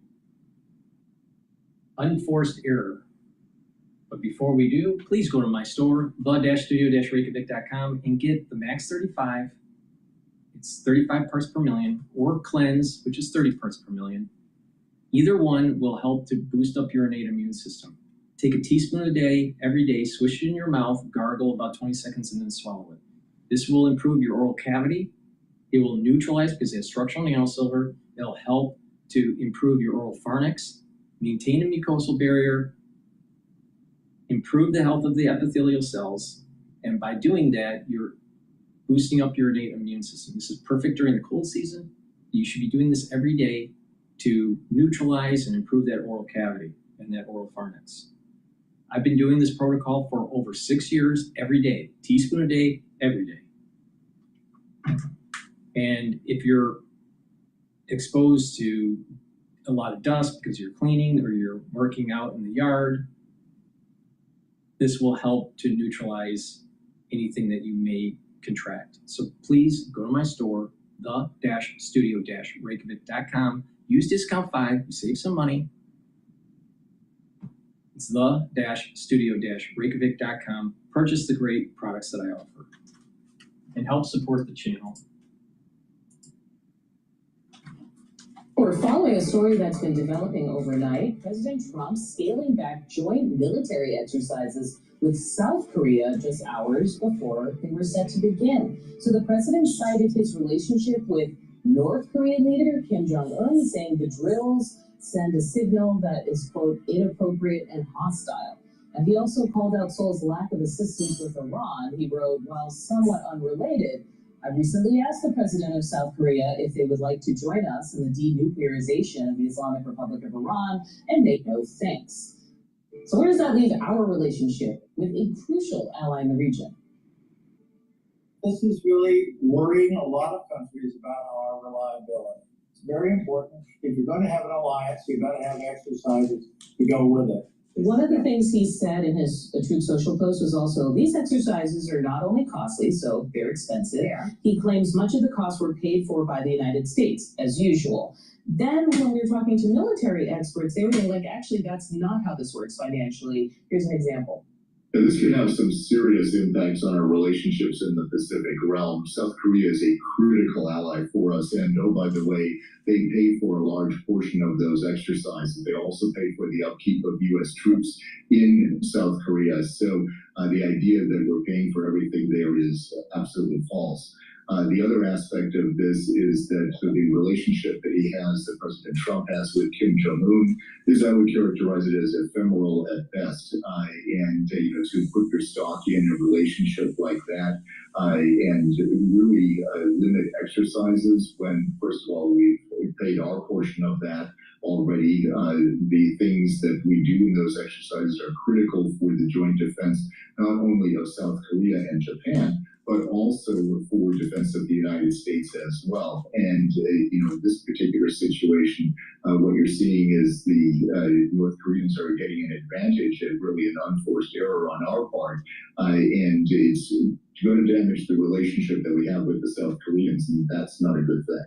You know what's so interesting is actually... Create PDF spaces in a click. Connect your dots, and then the dots. You know what's so interesting is at Shangri-La earlier this year, Secretary Pete Hegseth said South Korea is doing a burden sharing in terms of taking on expensive costs when it comes to exercises. So, I don't think Donald Trump exactly knew what he was saying in this. I will say, just on the point of South Korea. Well, he did. He was trying to make a point, though, right? Which is, yes, South Korea, you're not helping us out. But it goes against what Pete Hegseth said, which is actually South Korea is one of our strongest allies and has been sharing the cost of a lot of these exercises. But what I will say about what's so concerning about this is the messaging it sends to allies. In the region right now, we have pulled out our Patriot battery to be rerouted to Iran. Patriots, yeah. Exactly. We've pulled out a Marine unit to go to the war with Iran. And on top of that, now we're rerouting an aircraft carrier. The George Washington is going to backfill the Lincoln, which, as we was there a world where we were running out of resources and couldn't do the exercise? I think there is a concern over how much these exercises are meant to. But you know what I mean? Ships in Venezuela should be. It's a cost to the force. You were telling me something interesting during the break, which is that North Korea has learned information from its participation with Russia in that war with Ukraine. So what makes these exercises particularly important? Well, these exercises, there is a history of these exercises. We have been doing exercises with South Korea for about 70 years, since 1955. This exercise, Ulchi Freedom Shield, was to test our defensive capabilities. These exercises are always defensive in nature. So it was to defend. Here's what we would do if North Korea began. That's right. And it's a simulation. And also we know that these soldiers that were sent from North Korea to Russia have learned critical information about drone warfare, which is the modern day battlefield, and electromagnetic warfare. So this was an exercise that was going to test all of this. I don't know what it means exactly when Trump says we're going to have to scale it back. It started already. It's an 11-day exercise that's going to go on. But I think, are we surprised that he's making any overtures to, Kim Jong-un? No, but it is shocking. Devil's advocate here. He's not just making overtures, right? He's saying, look, maybe doing these exercises are creating a hostile tone, and we want to not be hostile. We want to make sure North Korea doesn't push and take action. South Korea said they hope that the friendly relations between the leaders of North Korea and the U.S. would lead to meaningful talks between the two countries. Maybe I bring in Joel here. Are we going to see talks again? Oh, yeah, right. We're not going to see talks that resolve anything. And no, I doubt we're going to see talks. It's a really strange dynamic, too, Avi, where, North Korea has been one very close ally of Iran for decades on end. And here we are now, essentially saying to South Korea, we're going to side with North Korea because we want you to oppose Iran. It's completely convoluted, makes no sense, and undermines our alliances both in the Far East as well as in the Middle East. CNN's Gage Holding is in the region. Joining me now, Gage, the U.S. and South Korea frequently hold these joint military drills involving thousands and thousands of troops. How is this announcement being received? What is it saying to South Korea? You're right. They are frequent. Actually, they're so frequent, they have them every single year. At some point, trainings like this happen multiple times a year. And President Donald Trump is very familiar with this. Actually, during his first term in 2018 and 2019, both those years, he scaled back the operation. And the exercise, officially known as Ulchi Freedom Shield, is a joint exercise between the United States and South Korean forces. About 18,000 military members with the South Korean armed forces joined about 28,500 U.S. forces to train for all kinds of things. And this specific training this year was going to have some advanced modern warfare, things like GPS jamming, drones, things that we've seen in the conflict between Russia and Ukraine. Now, I will say this. The South Korean government says that the training, a 10-day training exercise, started this morning as scheduled. And they did release a statement where they said that, look, they're hoping that the relations between North Korea and the United States can help bring a period of peace for the entire Korean Peninsula. They also said, on the little bit of a jab, if you will, that President Donald Trump gave to the South Korean government, they said, look, we've been trying to help, in their words, trying to help with peace and ceasefire in Iran. They also want the Strait of Hormuz to open. But the South Korean government is a huge ally to the United States government. And obviously, North Korea, U.S. is pretty much the exact opposite. But this post on Truth Social from the president was actually kind of foreshadowed by a post that the president shared of just him and North Korean leaders saying, it was kind of a mean mugging picture.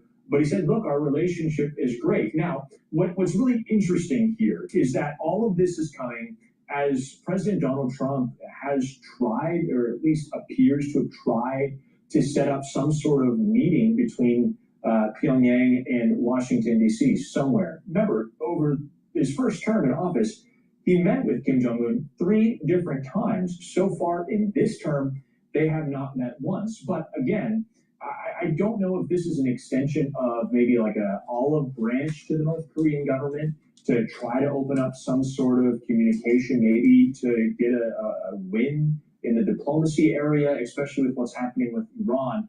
But it also could be, on the other side, a message to the South Korean government that, hey, we're here to help protect you and keep you safe on the Korean Peninsula. And when we come to ask for help, we expect it off the Korean Peninsula. So there's kind of a lot of different takeaways here.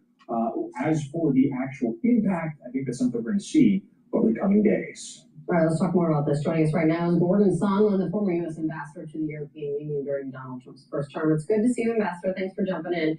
The way Tom Nichols wrote about this announcement from the president overnight in the commentary for The Atlantic, Nichols wrote this. Last winter, Donald Trump plunged recklessly into war with Iran. The United States is now losing that conflict.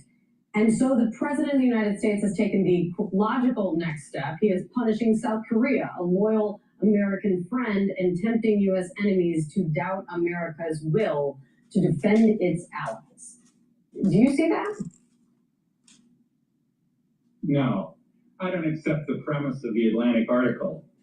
Look, what he's trying to do here is several things all at the same time. He's trying to keep very, very hostile regimes like North Korea at bay by at least continually extending olive branches, but not giving up a thing militarily.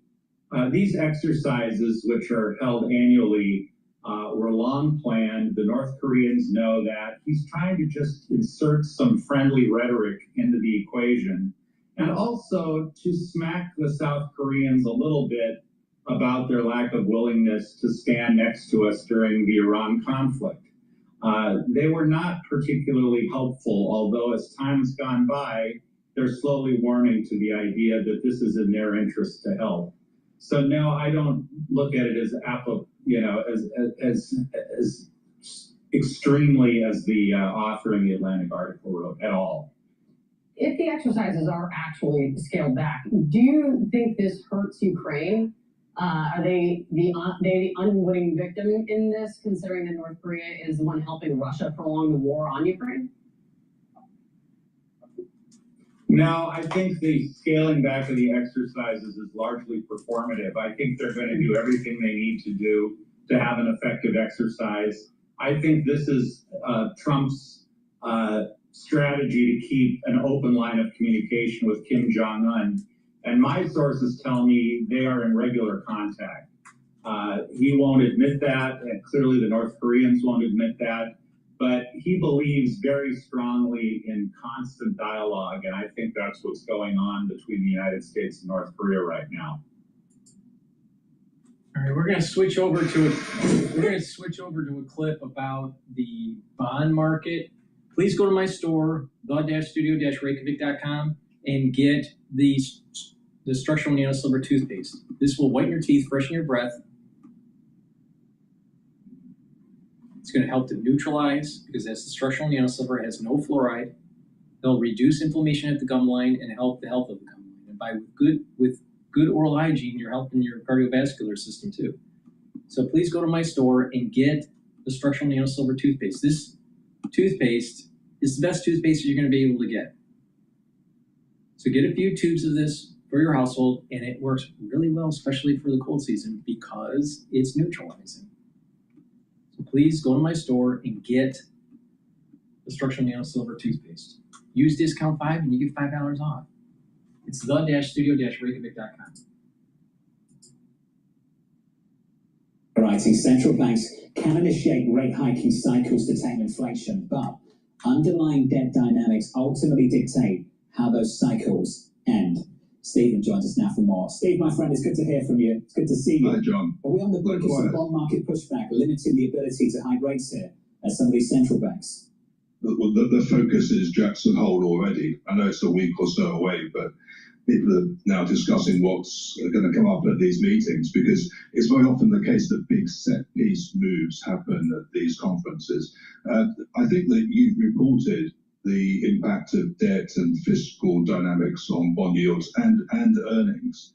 And I think that you're quite right. It's a bit more complicated than just the debt levels or the fiscal position, because when earnings are so strong, then the risk premium that goes onto the bond yields or the term premium has to be higher. I mean, try explaining to a young person why they should buy bonds when equities keep blowing the lights out every week. So it's quite simple. There's the risk premium, and I think the fiscal dynamics are somewhat worrying.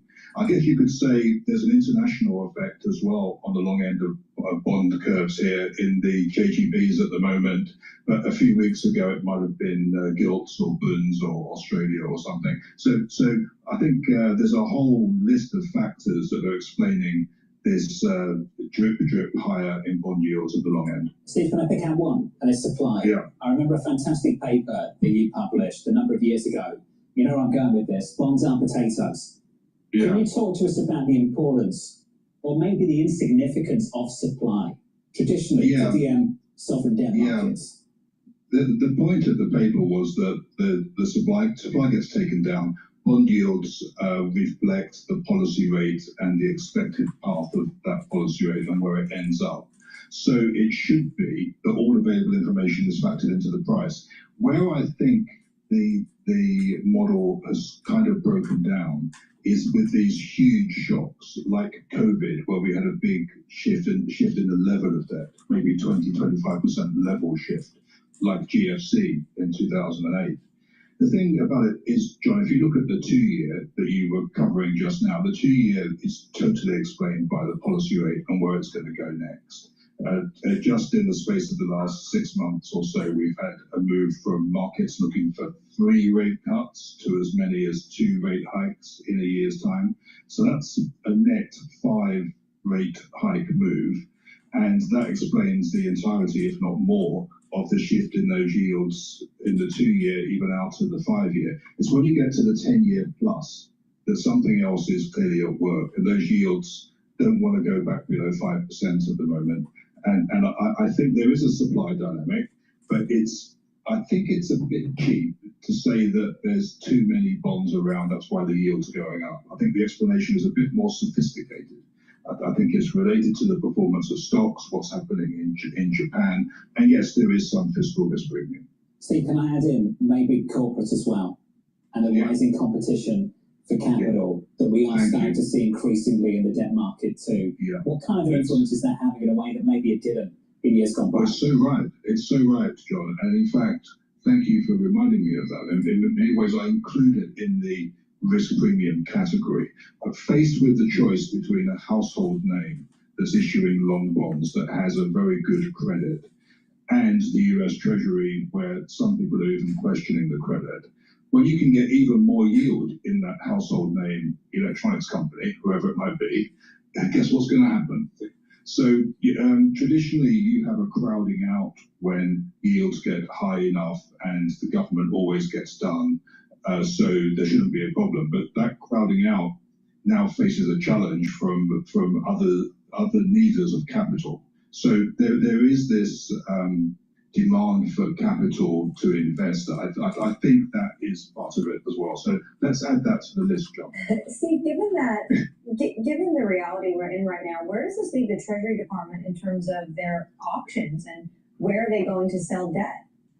Yeah, well, at the moment, Anne-Marie, they've got enough data to be comfortable. So we're looking at the covers and the tails and the indirect bids, etc. But we might be getting a bit twitchy further out on the curve. So the 30-year bonds may not be so much in demand, even when the yield is so fantastically high. So that says cut back the supply of the long-dated paper and increase the supply of the short-dated. Now, of course, they're already doing that, and you can't keep doing this forever. So it seems to me that the US Treasury is not doing the US taxpayer any favors by issuing long bonds north of 5% yield. They're doing a great favor to the savers who are able to lock in those yields, but they're not really doing anyone who's paying tax a real favor there. So I think reducing the quantity at the longer end makes sense. I think also there needs to be a bit more fiscal rigor. There needs to be a plan. Because at the moment, it just seems to me there's no accountability. And you'll see that countries like Germany and to some extent Australia, Switzerland, well, they've had debt breaks. And even in the UK, I think that there's at least a 5-year plan to try and balance the books somewhat. The US doesn't even seem to have that at the moment. So I think markets would appreciate a guidance on the fiscal outlook. There's a risk, of course, Anne-Marie, that this bond market forces that guidance, forces that call for action. Exactly. And we've actually seen this bond market force the president reverse policy. So but when it comes to tariffs last year, so potentially you could see it again. Twitchy. This is Paytime Solution. Please go to my store, the-studio-reykjavik.com, and get the structural nano silver gel. You can get it in the tube form or the quick dispenser form called Renew. It's dual purpose. You can use it as a daily skincare. You can help to heal the wound quicker. And you can use it during the cold season and the allergy season. Put it on your hands, lightly coat your nostrils. It stays active for 5.5 hours. So please go to my store and get the structural nano silver gel. Have some at home, have some at work. You never know when you need it. Go to my website, the-studio-reykjavik.com. stocks that are, I guess, generating excitement right now. I think I'm reading that Berkshire has taken another huge chunk of Alphabet. Yeah, that's right. So Berkshire Hathaway, they added roughly another $8 billion in Alphabet. That's a lot. Yeah, that's a lot. That's a lot of Alphabet. And that's on top of the $10 billion private placements they committed and disclosed before. And remember, Alphabet was a position initially started by Warren Buffett 2025, a year ago. Now it is run under Greg Abel, but apparently the company is still pretty committed to this cabinet. You know what I've noticed over the last, several years, I guess, is that, particularly looking at these 13Fs, is just more and more family offices are showing up here. I mean, family offices, they're becoming serious players out there in the investment world. What do you guys see from your report? Yeah, that's a good observation. I would agree with that trend. And I would say, yeah, overall, because 30F has the requirements, is any investment funds, I believe, was more than 100 million or 200 million AUMs. That's the threshold you need to report. So that's why we're seeing them in the quarterly filings. But otherwise, yeah, they've been very active. It just, you don't, they also being super under the radar for the most part with their investments. Yeah. I think that's changing because they're getting so big, these family offices, that they are showing up in some of these public filings. Oh, is this just like a more private wealth coming, or why is there such a boom of private offices? I think it's just because there's so much, the economy's been so good for so long, coming out of the great financial crisis. There's been a lot of private wealth created that gets monetized. You stick it in the stock market, that goes up double digits every year. There's just more wealthy people out there. And this family office structure, as opposed to just giving it to my broker, Merrill Lynch, I'm going to create a family office to do all this stuff, taxes, all that kind of stuff. So it's been an interesting play. Yi-Chin, thank you so much. We appreciate it. Yi-Chin Shin, equities reporter for Bloomberg News. It's 13F filing season. Again, always a fun time to go see who's buying what, who's selling what. And again, outbound asset, I think that is like a really high quality, high growth hedge fund buying Macy's. You're just in shock over Macy's. I'm excited because that's a company that I know and understand. But what you're supposed to do in hedge funds is find stuff that nobody knows. And you find the one that's where you're going to generate the alpha. You don't just go and buy Apple. I've got Apple in my 401k. Give me a name that I don't know, or give me a strategy, or give me a trade that maybe is kind of out of the market focus, and that's going to generate that alpha for me. So that's kind of what I was told back in my hedge fund. So looking at the markets here, S&P pretty much unchanged on the day. The Dow's off 180, and the Nasdaq's up 47. So not a lot of direction out there. Tom from the Upper East Side looking for a VIX quote just under 14.95, which means equity markets are fairly benign right now as it relates to volatility. So that's kind of how we broadly define. Please go to my store, the-studio-reykjavik.com, and get the super strong relief. This will help with bruises, sprains, pulled muscles, tension headaches, arthritis. It's a topical. You rub it in the area that you have the pain, and it eliminates the pain or reduces it within 90 seconds. Please go to my store, the-studio-reykjavik.com, and get the super strong relief. This is perfect for arthritis. And get the vitamin D3. This is dual purpose. It's a gene expression cofactor, so your cells perform properly. It helps to boost up the immune system by forcing cells to go into apoptosis if they're infected. And vitamin D3 helps with the cardiovascular system, especially if you stack it with K2, MK7, and do some resistance training, taking calcium, take the vitamin D3, and you're going to be building denser bone. And vitamin D3 is more effective when you take it with magnesium. So make sure you get the magnesium and zinc and the vitamin C and magnesium to help to improve the efficacy of vitamin D3. So please go to my store, the-studio-reykjavik.com.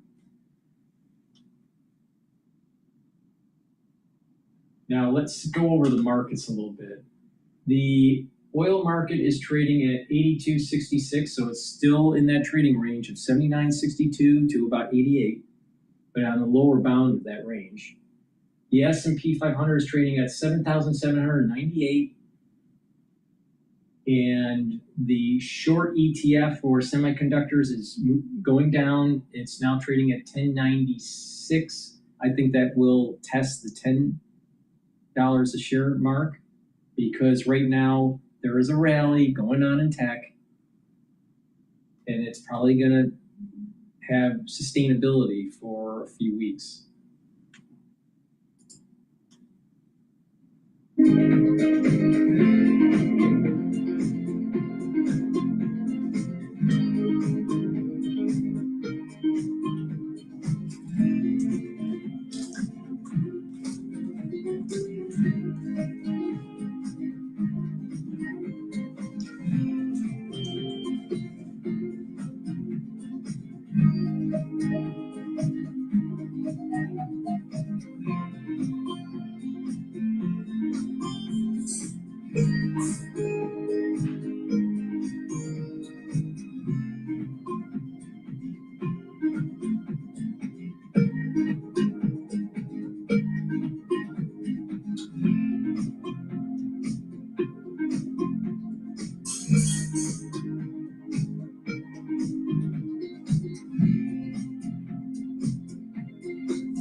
Markets, headlines, and breaking news 24 hours a day at Bloomberg.com, Bloomberg Television, and the Bloomberg Business app. This is the Bloomberg Business Flash.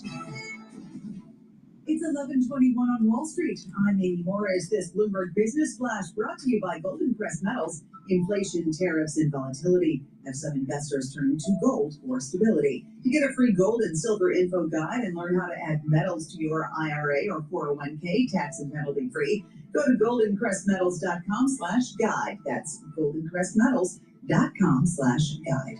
Equinor strengthening its position in the U.S. power market. It's agreed to acquire an interest in the Lackawanna Energy Center in Pennsylvania. Under that agreement, Equinor will acquire more than 87.7% of Lackawanna for $940 million. Equinor shares are less than 1% higher.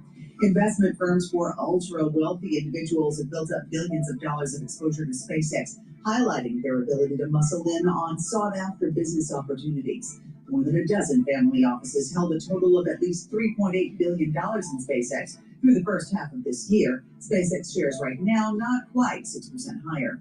President Trump reportedly says he's in no hurry to end the war with Iran, which has subdued some markets. We do check those markets for you all day long here at Bloomberg. The S&P 500 now little changed on the downside. NASDAQ is up about 0.2%. The Dow down about 0.3%. The 10-year Treasury yield at 4.7% and the 2-year yield at 4.16%. The Bloomberg Dollar Spot Index is down about 0.1%. Crude oil moving higher now. Whoa, okay, it's moving up higher. Let's say it's clawing back some of those losses from earlier today. WTI now topping $83 a barrel, and Brent crude near $89 a barrel. It's about 0.3% higher. For on-demand news 24 hours a day, subscribe to Bloomberg News now, wherever you get your podcasts. I'm Amy Morris. That's a Bloomberg Business Flash. Paul and Stacey. All right, Amy Morris, thank you so much. We appreciate that. Amy Morris down in Washington, D.C. It is Stacey Bennett Smith, Paul Sweeney. We're in our Bloomberg Interactive Broker Studio, streaming live on YouTube as well. Here's one of the most read stories on the Bloomberg terminal. Americans are showing signs that they have reached their limit with surging beef prices, with beef sales volumes falling 0.3% in the 13 weeks ending mid-July. Of course, the solution here in my mind, make more cows. Elena Peng joins us here. She's the agriculture reporter for Bloomberg News.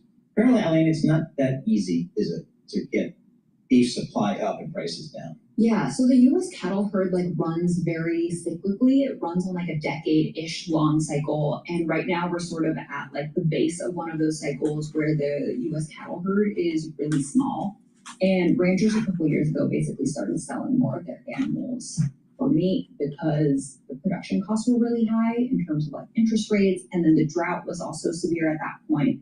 And a lot of animals in the early stages of their lives are grazing. So if there's not enough grass and farmers have to put in a lot of money for hay and other feed, then it doesn't make a lot of sense to hold on to those animals for a really long time.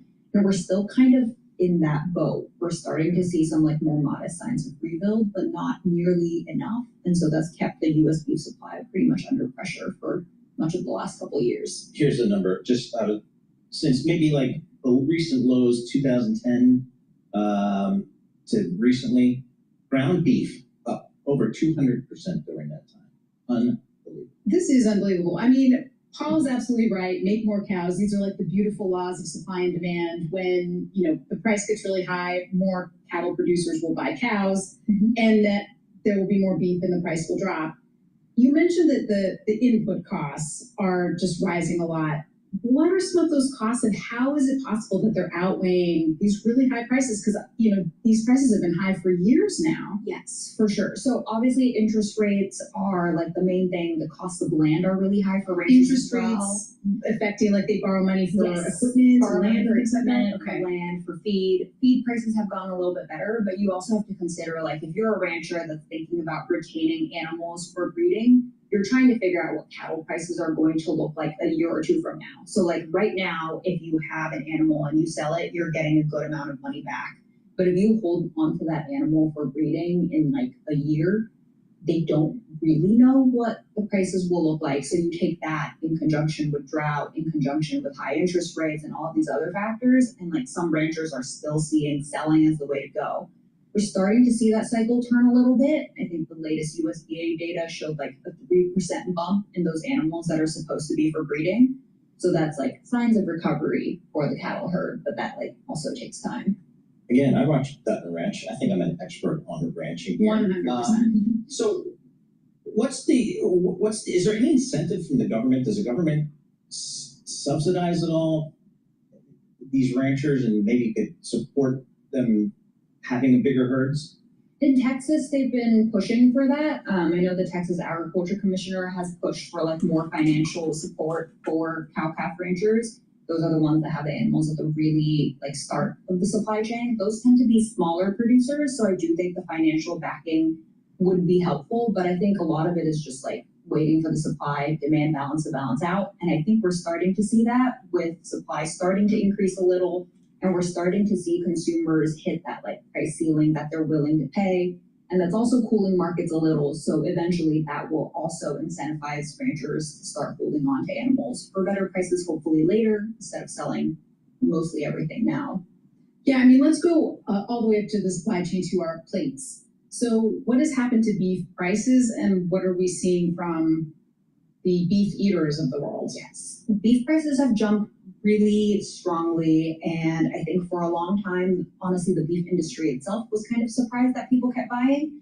Basically, what we saw was people, instead of buying steaks, were going home or buying ground beef instead. We can substitute in pork or chicken, but apparently people don't, is the really interesting thing. Like chicken demand has been going up pretty steadily, and so the high beef prices have been definitely like a boost to that chicken demand. But then you look at pork, which is like ground pork, I think the last time I looked at the retail data, cheapest grounds available, but not that much substitution. I think people like what they like. Inelastic demand for beef? Yeah, somewhat inelastic. So I think like even now, like when we're talking about this data that includes like the very crucial July 4th period, it's 0.3% down, like it's flat. It's not demand destruction, which I think is really interesting. It's just also people saying, I'm not going to buy more at these prices. Well, guess what I bought yesterday and slabbed on the grill? New York strip, baby. Nice. Awesome. It was a beast. You didn't consider chicken? It was New York strip, only the finest. But no, my bellwether is the New York strip at Keen's Steakhouse. That is my bellwether for where beef prices are going. Every time I go in there, it's another $5. Yeah. Really? It's just like up and up? That's how I go. That's my global barometer for beef prices. Eileen Payne, thanks so much for joining us. Appreciate it there. Good story on the Bloomberg terminal. Let's get back to these markets. S&P down 7 points, the Dow minus 170, and the Nasdaq's up 50 points. points there. Dryden Pence joins us here in studio. He's the Chief Investment Officer of Pence Wealth Management. Dryden, what's the conversation you're having with your clients these days? Because we've got higher stock prices, but boy, we've got significantly higher yields out there in the bond market as well. Well, generally, most of our clients are focused on the equity side of it, and the big conversation that you have is we're in this environment where the E is growing faster than the P. If you look at PE ratios, right? So if earnings are at an all-time high, then it makes sense for the market to be at an all-time high. And so people who are like, oh my gosh, it's an all-time high, and we're worried, you go like, well, yeah, but it's fundamentally sound. It's not a bubble. It's if earnings are doing as well as they are, then the market's going to do as well as they are. Now, the competition to that, as you brought up, is we see this uptick in interest rates, and we see this uptrend in the yields that people are getting. But I think that it hasn't reached that moment to where there's a big switch. Now, you get a 10-year at 5, yielding to 5% or something like that. I think you're going to begin to see some major movement in there. We're close. I mean, but that's kind of the bellwether number that I would look at. You get a little bit closer to 5, and then you're going to see some movement of equities back over into the fixed income side of it. I mean, certainly the markets have been the superstar of our economy for the last few years. There are some signals that some of the fundamentals of the economy are possibly faltering, or at least in a situation of uncertainty, including the job market, including retail sales.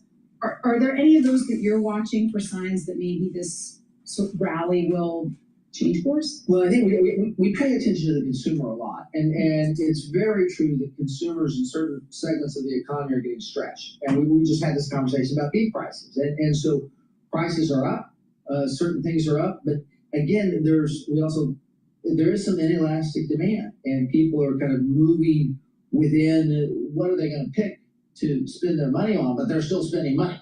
So the general economy tends to look good. We have these pockets of price dislocation, and you do have some people getting stretched. There's probably more than has been in a while. So we're watching that very, very carefully, but I don't think it's one of these moments where yet that we've really pushed it to the point that you see demand destruction.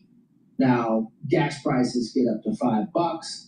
Now that's where you get demand destruction. We're about 4 right now. But as long as oil prices are in this 80s thing, you're all right. You kick it up above that, then we see some demand destruction, some real reallocation of money for people. But in general, it all looks pretty good. One of the names on your list has been on my interest list, which is Microsoft. A month or so ago, I looked at my Bloomberg, and it's down 25% year to date. Are you kidding me? Is this one of these software stocks that got thrown out with the AI risk? Insurance, they put up a great print and the stocks come back. Well, talk to us about your Microsoft. Well, people sometimes throw the baby out with the bathwater. We really like Microsoft, and they're monetizing across 3 or 4 layers of this AI build out. They've really begun to get Azure working. It's got more than $100 billion in revenue. I mean, and they've got 20 to 22% of the global market share for AI. So I think they're strategically very well positioned. When you see, I've been saying for a long time, buy chips on dips, but also that you begin to take a look at how much Microsoft is embedded in here. And here's the thing. Now that they've been able to get this AI thing working, they've been able to get Copilot working, they've been able to get these things working, they are so embedded in everyone's daily life. As long as they begin to get it right, they don't have to get it perfect, they just have to get close. It's going to be the go-to for so many people. So we think it's got a very long runway here, and taking advantage of any price dislocation is probably a good idea.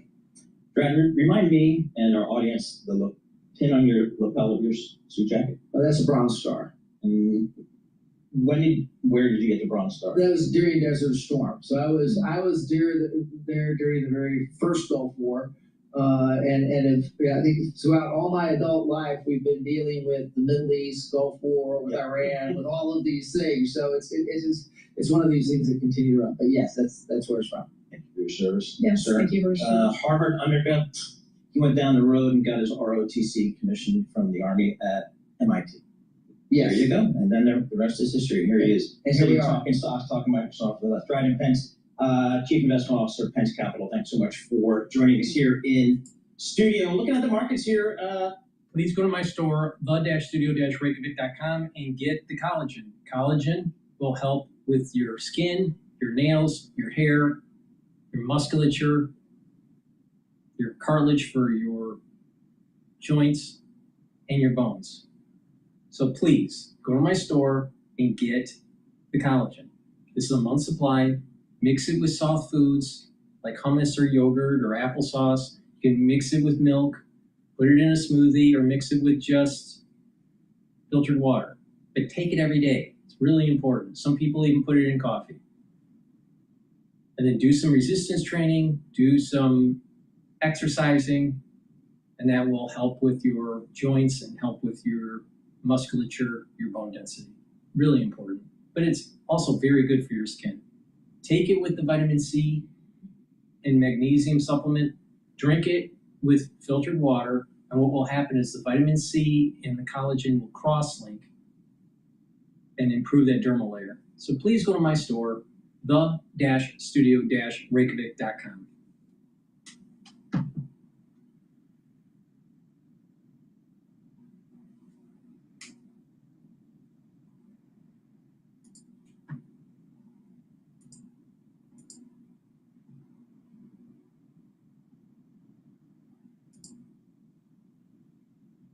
Let's take a look at some other clips here.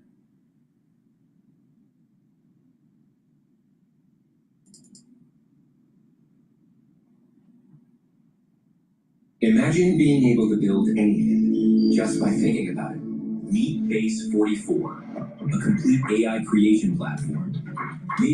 Oregon, Texas Congressman Pat Fallon, he is also on the House Armed Services Committee. Congressman, your thoughts on your colleagues' call for congressional oversight and some of these reports that we've gotten from the Lincoln that potentially several crew members tried to jump? Well, Cheryl, good morning, and thanks for having me on. We have oversight currently. I'm sitting on the Armed Services Committee with my friend Don Bacon, and these reports are just that. I haven't heard anything personally from our office, and I trust the Navy to do this as well. So I don't make much of it, to be honest. Okay, so you're not concerned about these reports. 2 to 60 days is a long time, for deployment. Yeah, oh no, there's no doubt about it. I mean, look at our armed services. Our folks, our soldiers, our sailors, our airmen do a fantastic job. Of course, when I served, you always prefer to be stateside if possible, but as part of the job is to deploy, and they did that. I think they did an outstanding job. I'm glad they're coming back. Yeah, well, and they are, and certainly that changes the dynamics of what we're seeing over with South Korea and those military drills. But I want to move on to the work of the day here, because Congress, you're on August recess. The House returns August 31st. That gives you 4 legislative weeks on the calendar before leaving Washington again in October. That means there's 16 scheduled legislative days for the House to pass the remainder of the president's agenda before the midterms. This includes the Stop Government Funding Bill, Reconciliation 3.0, the Save America Act is still in limbo, although you can argue that's the Senate's problem, not your problem. But what do they can realistically get done now before these midterms because of this short window? Sure, that's a great question. It's a fair one. First and foremost, we have to keep the government open, because the Democrats have proven time and again that they want to shut the government down so they can have an electoral talking point come the November midterms.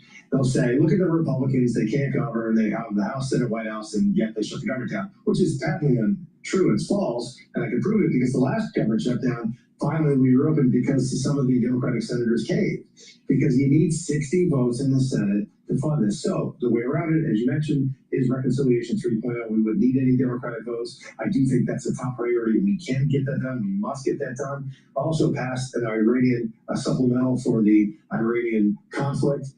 That's going to be between $70 and $90 billion.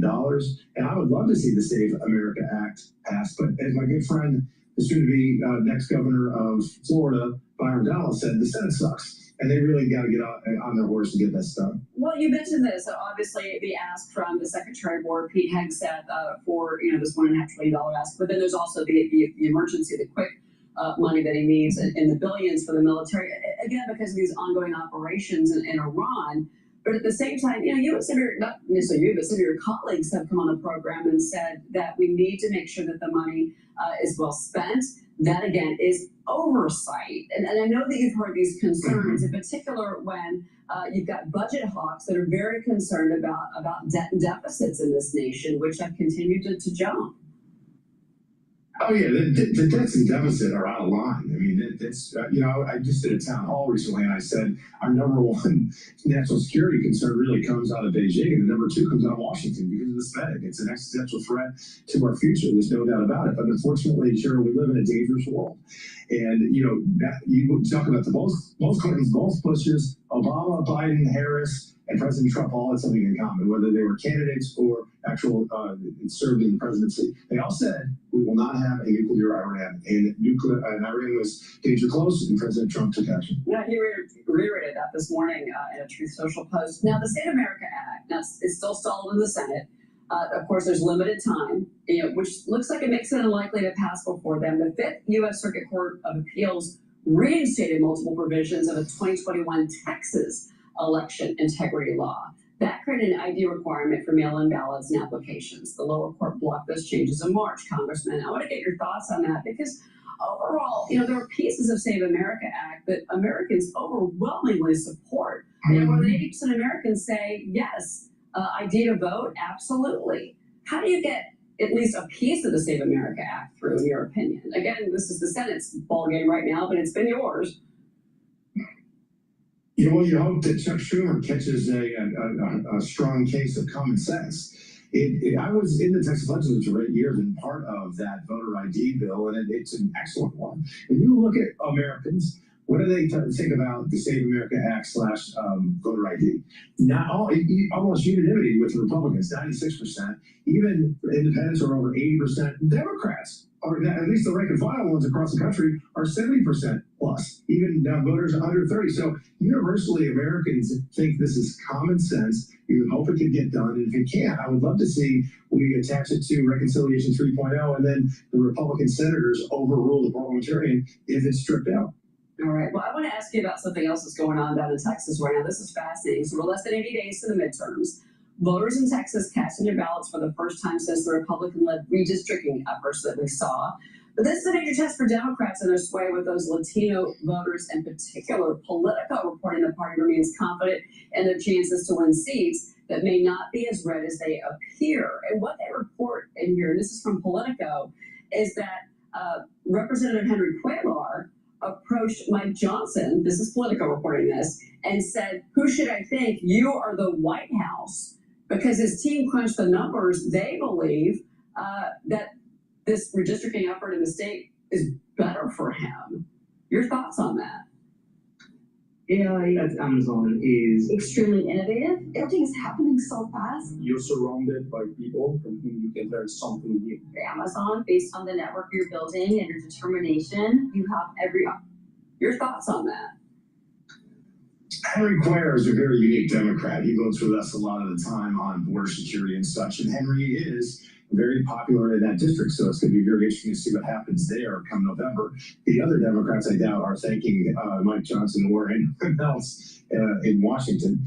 Texas is a red state, and it's because we believe in limited government, low taxes, reasonable regulation, people voting with their feet. That's why you see states like Tennessee, Florida, Texas growing, while states like California, New York, New Jersey, Illinois are bleeding jobs and opportunity to those very states I just mentioned. So I'm very confident we'll do well come November, and we will hold a lot of the Hispanic support that President Trump has swung over in the last 8 years. Real quick before you go, later today, Energy Secretary Chris Wright is going to be appearing in Midland, Texas. He's going to be meeting with some executives from energy companies. We don't have the names yet, but I was looking at Diamondback and Exxon, Conoco that are in that area that operate. I want to get your take on this because, and August Luger, actually, your colleague, is going to be with him as well.